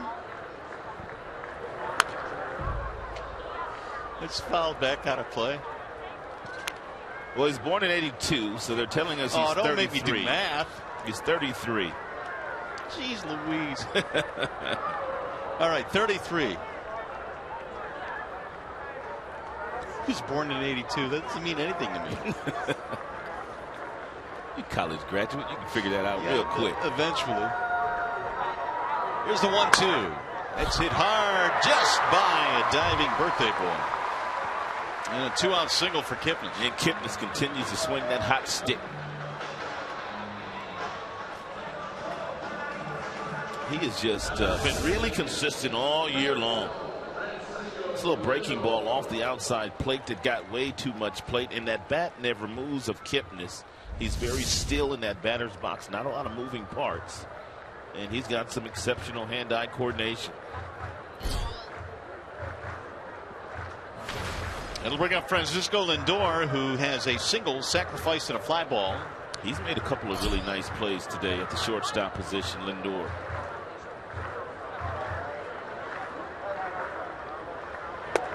And Lindor looks at a strike.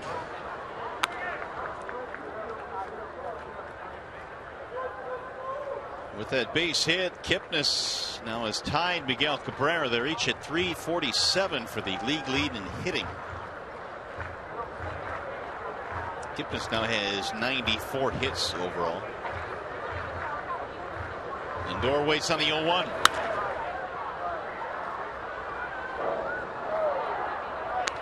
Francisco made his big league debut in Detroit on the Tigers' last homestand. Remember his first major league hit? I do. He stumbled around first base and took a header. And then he tried to blame Miggy. Right. He just said Miggy interfered with him. Except Fielder. Yeah, Fielder is continuing to hit well. 340 now. Iglesias in that top 5 as well.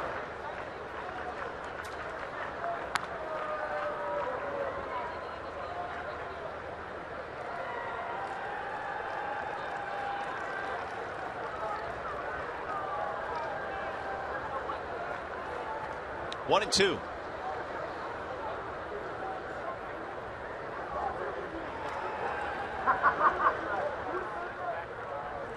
There goes the runner. Foul back out of play. Prince's Tad Cecil was the old timers game in New York. And we showed a clip of him striking out, and you had the line of the day. How do you strike out in an old timers game? He did, though. And it looked ugly, too. And Big Daddy was trying to hit a home run. Boy, Cecil in his day, man, he could hit some moonshots. Long, long way. 1-2 on Lindor. Fouled away again.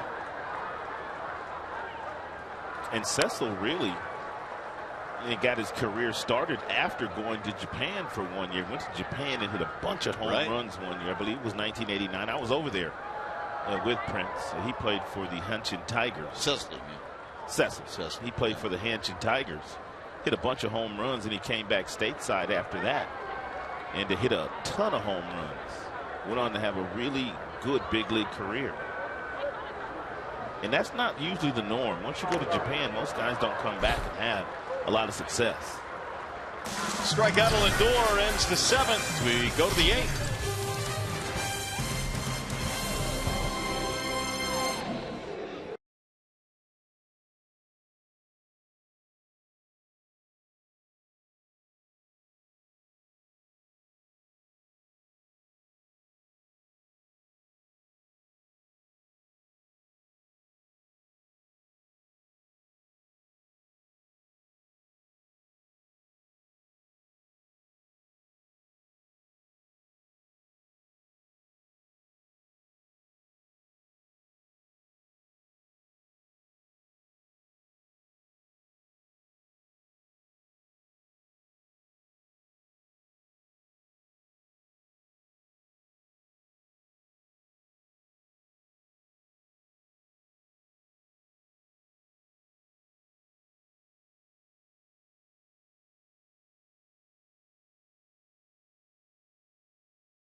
raise our expectations of what a bank can be when it's time. Come to Comerica.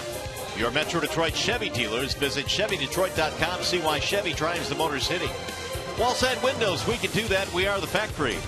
And by 5-Hour Energy Shots. Have you tried great tasting 5-Hour Energy lately? Here's your line score tonight. Tigers on top 7-3. They about hit the Indians 10-7. And we go to the 8th inning. And we've got a new hurler on now for Cleveland. It's going to be Ryan Webb. And 17th game now that Ryan has appeared in. 21 2/3 innings logged. He has a good ERA as well. 2.49 and 15 strikeouts. He's walked only 8.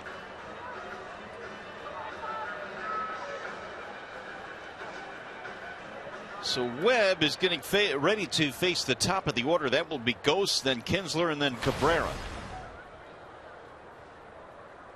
Neither team has scored since the Tigers got 4 in the 4th to go ahead 7-3. Ghost has hit a couple of balls really hard to the left side of the infield. One made it through, and the other one landed in the glove of the shortstop, Lindor, who made a diving stab to take the second knock of the night away from Anthony.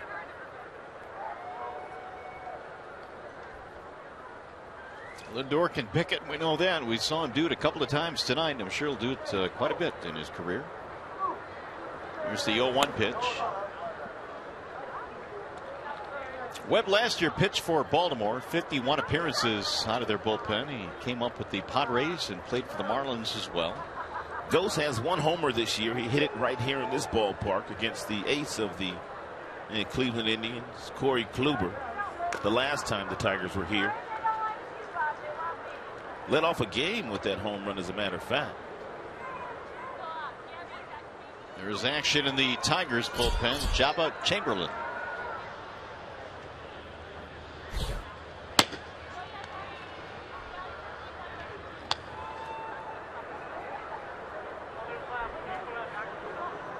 Webb replacing Shaw, who threw a scoreless 7th, even though he gave up a walk and hit a batter. Here's the 1-2. It's in the air toward left field. Backing up Aviles, and he'll make the play. One gone. Here's our Comerica Bank game summary tonight.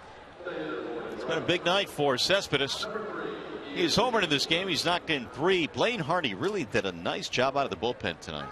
Came in and pitched 2 1/3 innings, and he's going to get the win here if the Tigers hold on to win this game.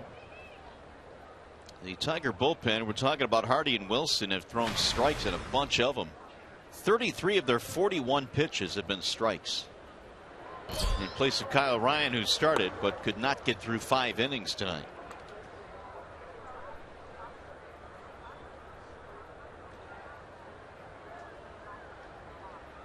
Kinsler picked up an RBI and a ground ball back in the 2nd. Also has a couple of singles and a walk.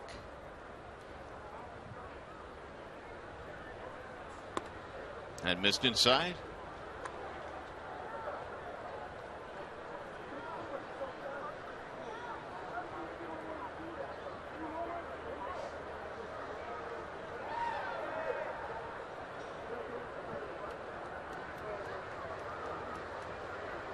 Kinsler came in with just 4 RBIs in the month of June, but quickly picked one up early in this game tonight. On base 4 times.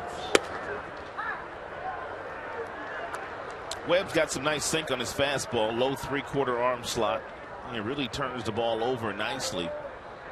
About 92 miles an hour with this last fastball with some late life.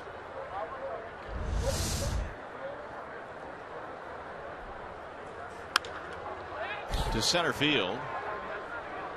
Michael Brantley is there, and there are 2 gone. Well, now it's time for the Menards big money encounter. And Miguel Cabrera this season, 10 games. This is updated. He is 23 for 36, batting .639 against Cleveland pitching with plenty of damage in the power department. They haven't walked him enough, and they've walked him 9 times. Even the out that he made tonight was sharply hit. That double play ball that he scalded back in the 6th. Even if you walk Miguel, you get guys like Yoenis Cespedes and Victor Martinez going off, as both have done here tonight. Yeah, that's why Terry Francona said, yeah, sure, we'd love to walk him every single time, but believe me, they would score more than they already are when you pitch to them. Yeah, pick your poison.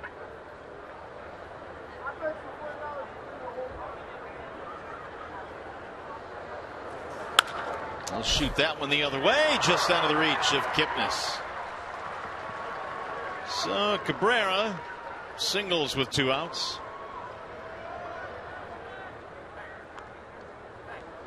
Well, Kipnis got a base hit his last time up and tied Miggy for the lead in batting average in the American League. So what does Miggy do? He comes up and gets a base hit so he can go right back ahead of Kipnis. And Kipnis couldn't knock it down. And they both were hitting .347 going into that at bat. Miggy now back up to .350. We'll bring up Martinez with 2 outs. 2-run single for Victor in the 4th.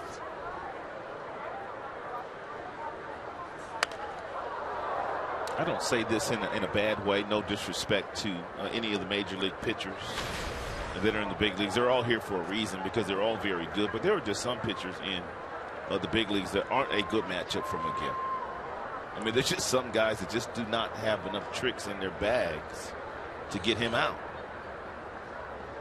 It's a pretty long list of people that are not a good matchup for Cabrera. 11 straight years of 100 or more RBIs. 11 straight years. And we'll sink low and away, and the count now 1-1 on Victor. Cooper knows all about Miguel. He won a Cy Young last year, but Miguel hitting about 500 against him.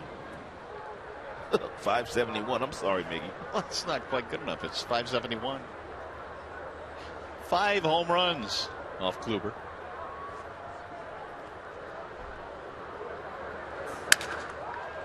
That's lined right to the shift. Kipnis hauls it in to end of the inning. No runs, 1 hit. Here come the Indians in the bottom of the 8th.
In Cleveland, and with a preview of what's coming up on Tigers Live post-game, let's check in with Johnny Kane.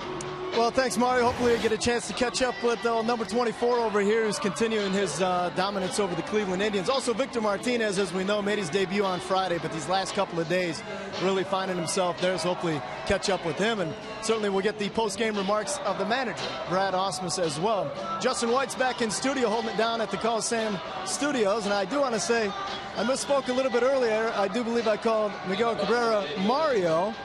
And these things happen. I'm not saying you can't hit that well against the Indians. Yes, but, you are. You know what I mean? Well, anyway, I apologize for that. That's okay, Johnny. I get called Mario a lot, too. Okay. All right, then. All right, Jim. I mean, Johnny, thanks very much. All right, here's Jabba Chamberlain now. He'll take over for the Tigers. And Jabba pitching in his 25th game this year. Did not get any work over the weekend in New York, his former team, but getting some work here tonight. So Chamberlain will start it off with Brantley and then Rayburn and Santana. RBI single for Brantley tonight, 1 for 3. Tiger bullpen has been very good tonight, and that is a ball high to Brantley. Tigers have gone with Hardy, Wilson, Jabba in the 8th. Brantley at 296 on the season. It sails inside. Brantley has been pulling the ball a lot more this year than he has in the first couple of years in the big leagues. And Brantley was one of those guys that kind of went foul line to foul line, and that's kind of how he hit 300. But a lot of teams have been crowding him quite a bit this season, forcing him into changing his approach. He has a lot of hits to the pull field this year already. That drops in for a strike. Yeah, nice bender at 83 thrown by Chamberlain.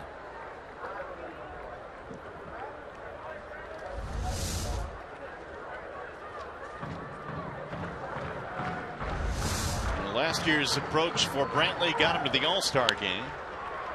The sky, this one to center, playable, right it goes. And Brantley retired, 1 out. Looks like every single swing that Michael has taken here today is a swing where he's trying to get himself out of a slump by hitting the ball to left field. Every single swing he's taken, which is a nice approach. Murphy going to pinch hit now for Rayburn.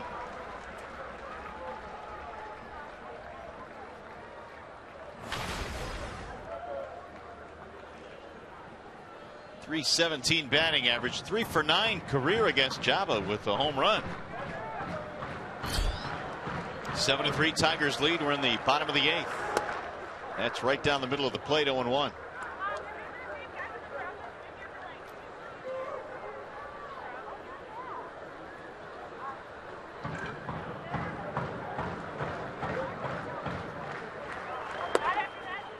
Just off the outside corner, 1 ball, 1 strike on Murphy.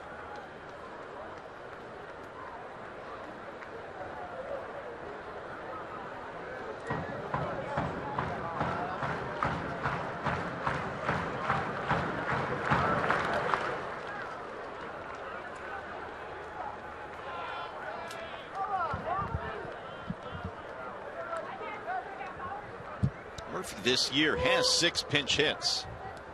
And that's the most on this Indians team. He is 6 for 20 as a pinch hitter, but he's also driven in 4 as a pinch hitter. They signed Murphy a couple of years ago. He was a free agent. He had spent his entire big league career with, or most of it, with the Texas Rangers. And one, because he had really good numbers in this ballpark, and he also hit Tigers pitching very well. So they were hoping that Murphy could provide some sock for their squad when they went up against the Tigers, who for the most part have only right-handed starters, and this is before they acquired, of course, David Price.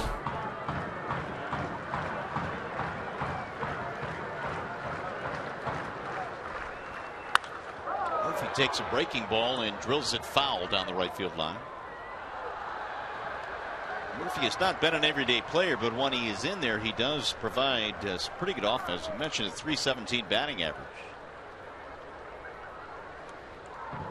Trying to get something started here in the 8th with 1 out in a 4-run game.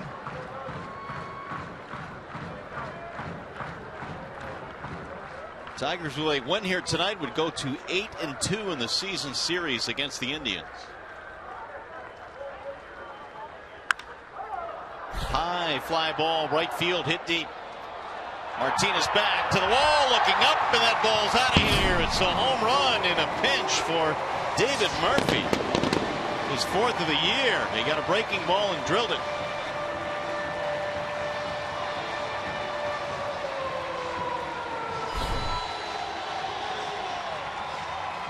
is his 7th pinch hit of the year and his 3rd pinch hit homer. Jabba threw Murphy a lot of breaking balls, and finally 3-2 he threw one that got way too much played, and Murphy got underneath it just right, and it just got out of here. I have to admit, when that ball left his bat, I did not think it had a chance to get out of the ballpark. Even when you look at that replay, it didn't look like he got all of it. Well, the weather's starting to warm up, and we watched the balls flying out of Yankee Stadium over the weekend. We've watched a couple fly out today as well. 7-4 ball game, a 3-run lead now for the Tigers. Santana the batter. Summer is upon us.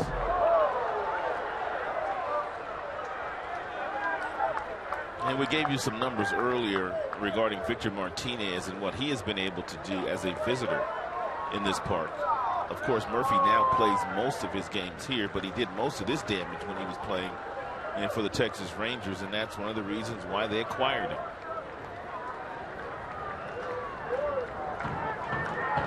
Mickey was also on that list, which is not a shocker. No. You expect him to be on every list.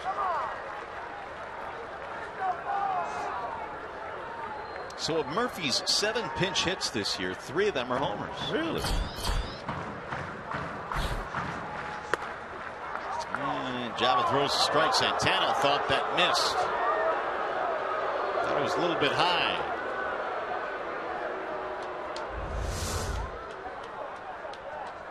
Mr. Foxtrack said that he just nipped the upper reaches of the strike zone. Here's the 3-1. 3-2. Santana shakes his head again.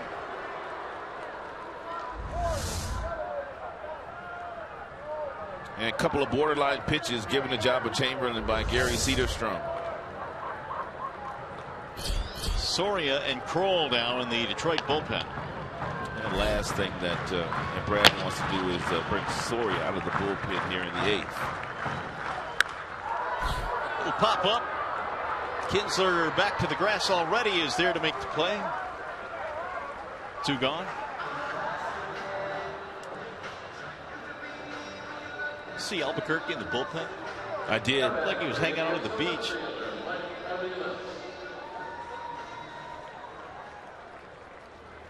Look at Al. Good gig if you can get it. Everyday Al. 2 outs. Here's Mike Aviles.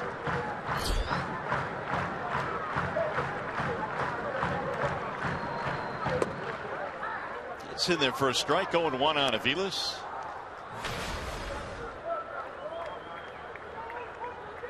That run for the Indians here in the 8th, their first run since getting 3 in the 3rd. It's fouled off, and the count is 0-2.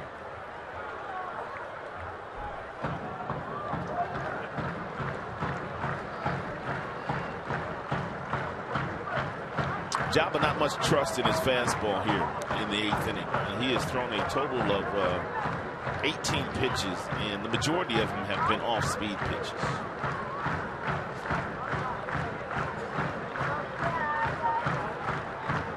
Here comes another one. 0-2 breaking ball is hammered foul down the left field line.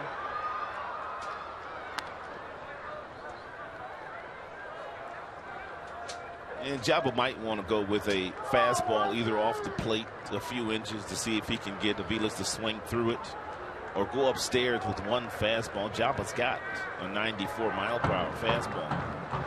They're going with another breaking ball, though. Swing and a miss. Tipped it into the glove for strike 3. Inning over. They get a run on the pinch hit home run by Murphy.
To open up this series, let's take a look at our freaky fast delivery of the game. 3 RBIs for Cespedes. He got it done with a double in his very first at bat. That was in the first inning. It was a bloop double. Then his next time up, runner on third, and less than 2 outs, he actually homered, and then the sacrifice fly. So I had him mixed up there.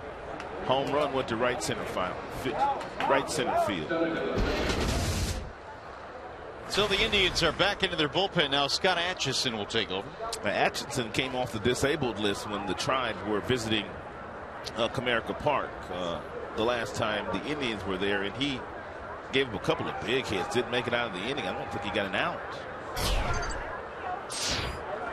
Cespedes looks at the first one. It's in for a strike. He also pitched a lot of games last year out of the bullpen for Francona. 70 plus for Atchison. 39 years old. That'll make him move his feet inside. 1 ball, 1 strike. Martinez, then McCann to follow here in the ninth.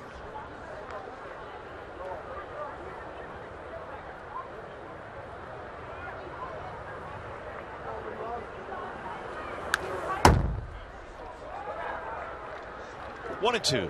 I was talking about the last time that Atchison pitched against Detroit. He threw 20 pitches. He lasted only a third of an inning, and the Tigers tacked 3 runs on him.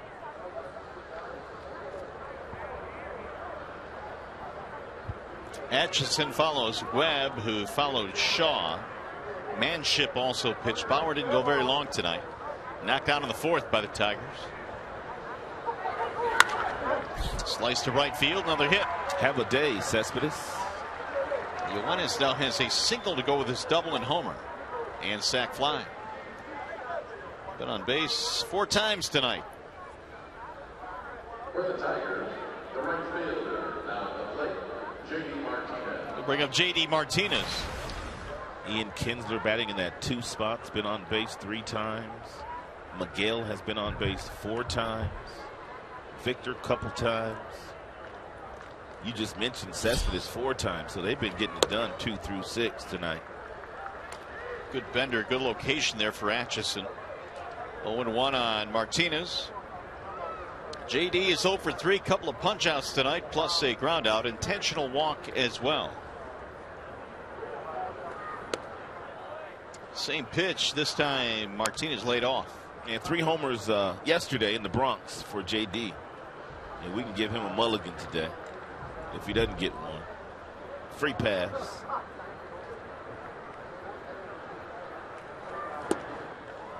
It's 3 straight breaking balls now. The count goes 1-2.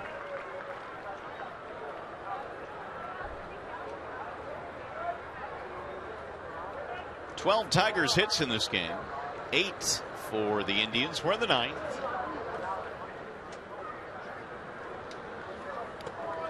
That one bouncing in.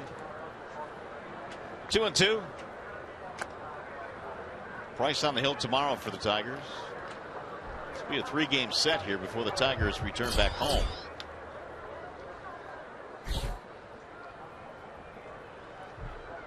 A couple of guys that can bring it tomorrow night, Salazar and Price. There's another one that bounces in, and again JD lays off. Yeah, there'll be a lot of fastballs thrown tomorrow night. Both guys have had a lot of success against the team they're pitching against. Price hasn't moved from his still in his timeout. His timeout spot. They may have to tape off a little box on the mound for him tomorrow night. 3-2 the count stays.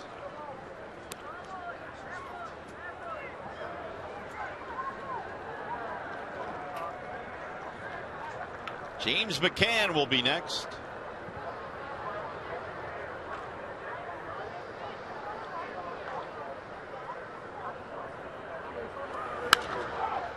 High fly ball right field.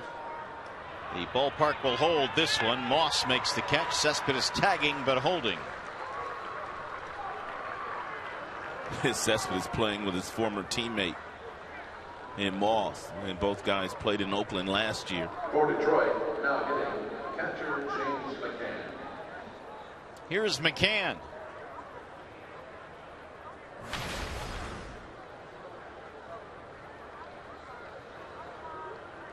In search of his first hit tonight, although he has a walk that came back in the 7th.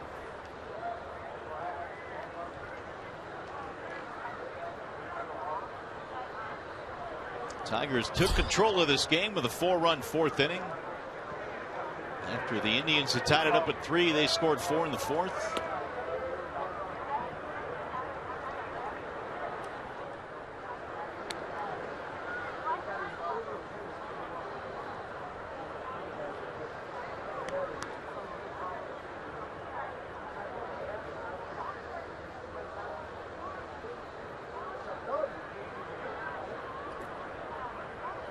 Here's the 1-0. Driven to center field. Brantley is on the move. Still going back. Not going to get it up against the wall and over the wall. That'll be a ground rule double. So McCann gets his first hit. Cespedes will have to go back to third base. It's a cut fastball that James McCann puts a really good swing on. The ball carries over the head of Brantley in center field. Bounces on the warning track and bounces out of play.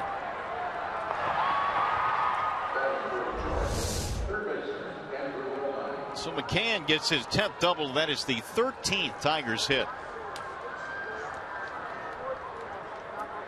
Cespedes slowly back to third base.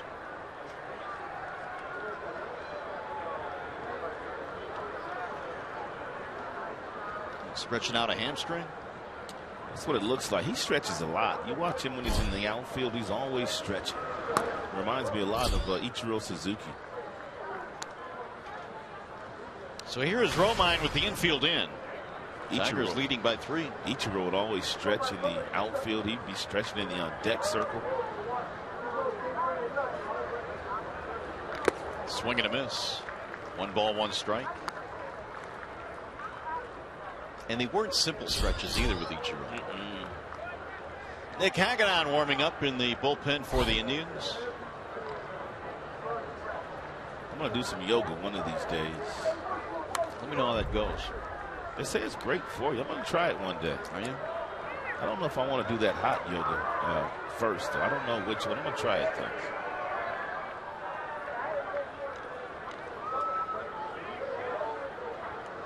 One and 2 on Romine.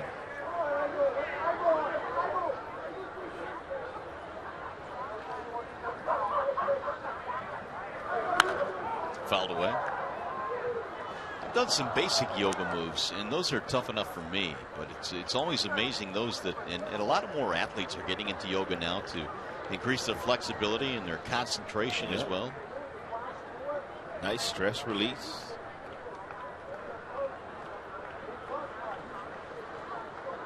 The 1-2. High fly ball to left. Aviles is under it. Cespedes is tagging. Aviles will air it out. His throw to the plate is going to get by the catcher Perez, and the run will score.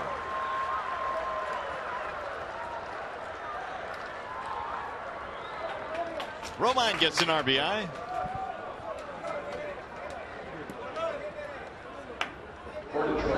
Ball not hit very deep. But Aviles is not an outfielder by trade, and you can see that he was back on his heels when that ball made contact with his glove, which meant he had to regenerate himself coming forward to get a good throw off, which he did, but Cespedes able to get in there with a slide. 4-run game now for the Tigers. McCann holding at second with 2 outs. And Iglesias looks at a strike. Romine gets his 5th RBI of the year.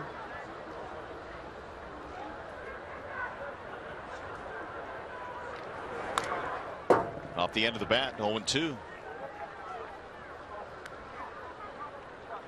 Well, Wally Joyner's got to be pleased with what he has seen the last 2 games. A lot of hits, and 28 of those, and 20 runs. More in line of what this team is capable of offensively.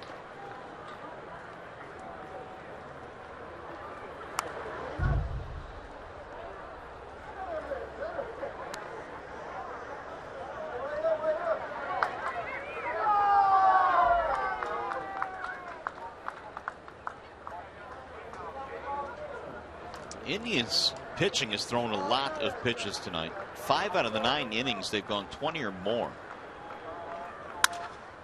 There's a little pop up back a second. Going to be playable though for Kipnis, and that'll take care of the Tigers. However, they get a big run. We will go to the bottom of the 9th, up 8-4.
Here is the upcoming pitching matchup presented by Gordon Chevrolet. Tomorrow it's going to be David Price on the hill for the Tigers, and he'll be opposed by Danny Salazar. And as we mentioned, Rob, these two guys can really bring it.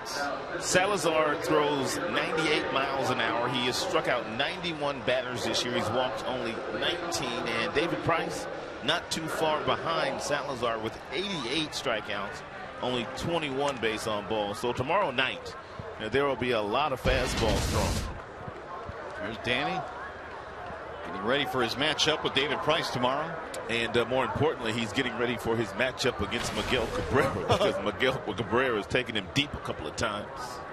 Joaquin Soria coming on now to pitch the 9th inning. And no save situation for Soria. And Tigers are leading by 4 runs here in the bottom half of the 9th. Brandon Moss leads it off for the Tribe, then Urshela, and then Perez. 7, 8, 9 in the lineup. High pop up, right side of the infield. It's going to be Kinsler drifting, and 1 gone.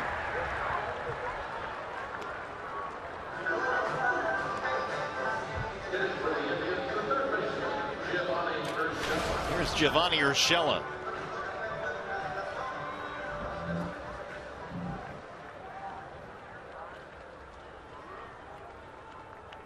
Pretty good night tonight for Urshela, the number 8 hitter. Single walk, run scored. He's also reached on an error by Iglesias.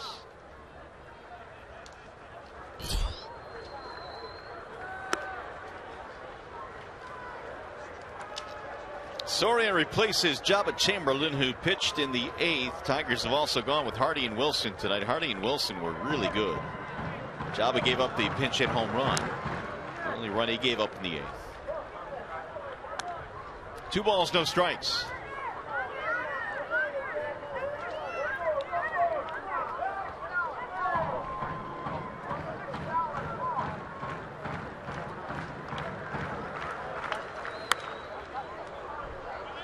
Foul ground, first base side. Miggy can't get there.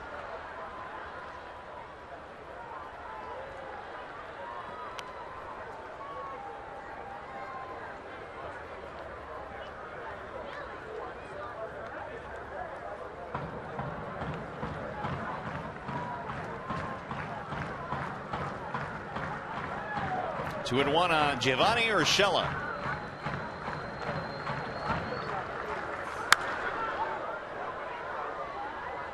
Soria at 93 with that fastball. 2 balls, 2 strikes.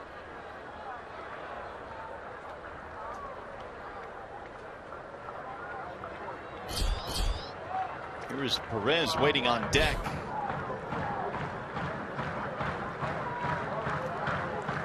Now the 2-2 coming. Breaking ball looped to the shortstop and caught.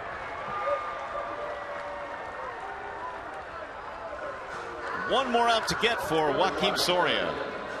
And the Tigers 1 out away from their 36th win of the year, trying to get to 2 over the 500 mark. Looking to go 9-2 this year against the Tribe. Well, these Indians just have not been able to take advantage of home field. They would drop to 14-22. And back in the day when Vizquel was patrolling shortstop for them, they were a really good home team. To right field, hit well. That ball is going to go. It's a home run. He's got some pop in his bat. That's his 5th big fly of the season. Perez also gets his 14th RBI, his 2nd extra base hit of the night, to keep hope alive for the Indians. It's now an 8-5 ball game.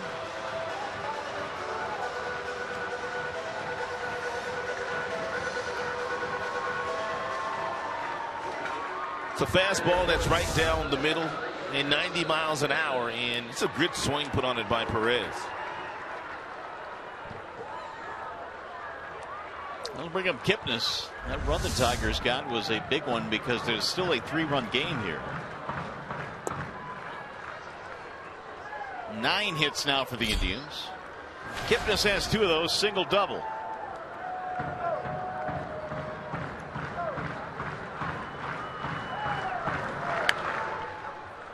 That's going to be a foul ball just out of the reach of the third baseman Romine, and the count is 1-1.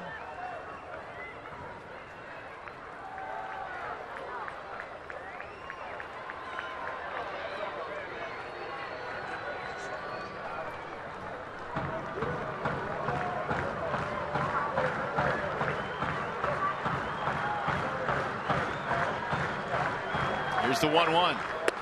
Kipnis takes a strike in the outer edge, 1-2. Here is our Xfinity high-speed pitch. Soria 93 with his fastball thrown in this inning. 76, of course, is that really slow curveball that Soria will throw on occasion. He'll get down to 68, 69 with that curveball too. This should do it. Iglesias throws him out. And the Indians get a run in the bottom of the 9th, but no more. And the Tigers come into Cleveland and do what they normally do. They win here. 8-5 the final score for the Tigers. Big night for Cespedes. And the Tigers now 2 games over the 500 mark. They'll be back to Cleveland.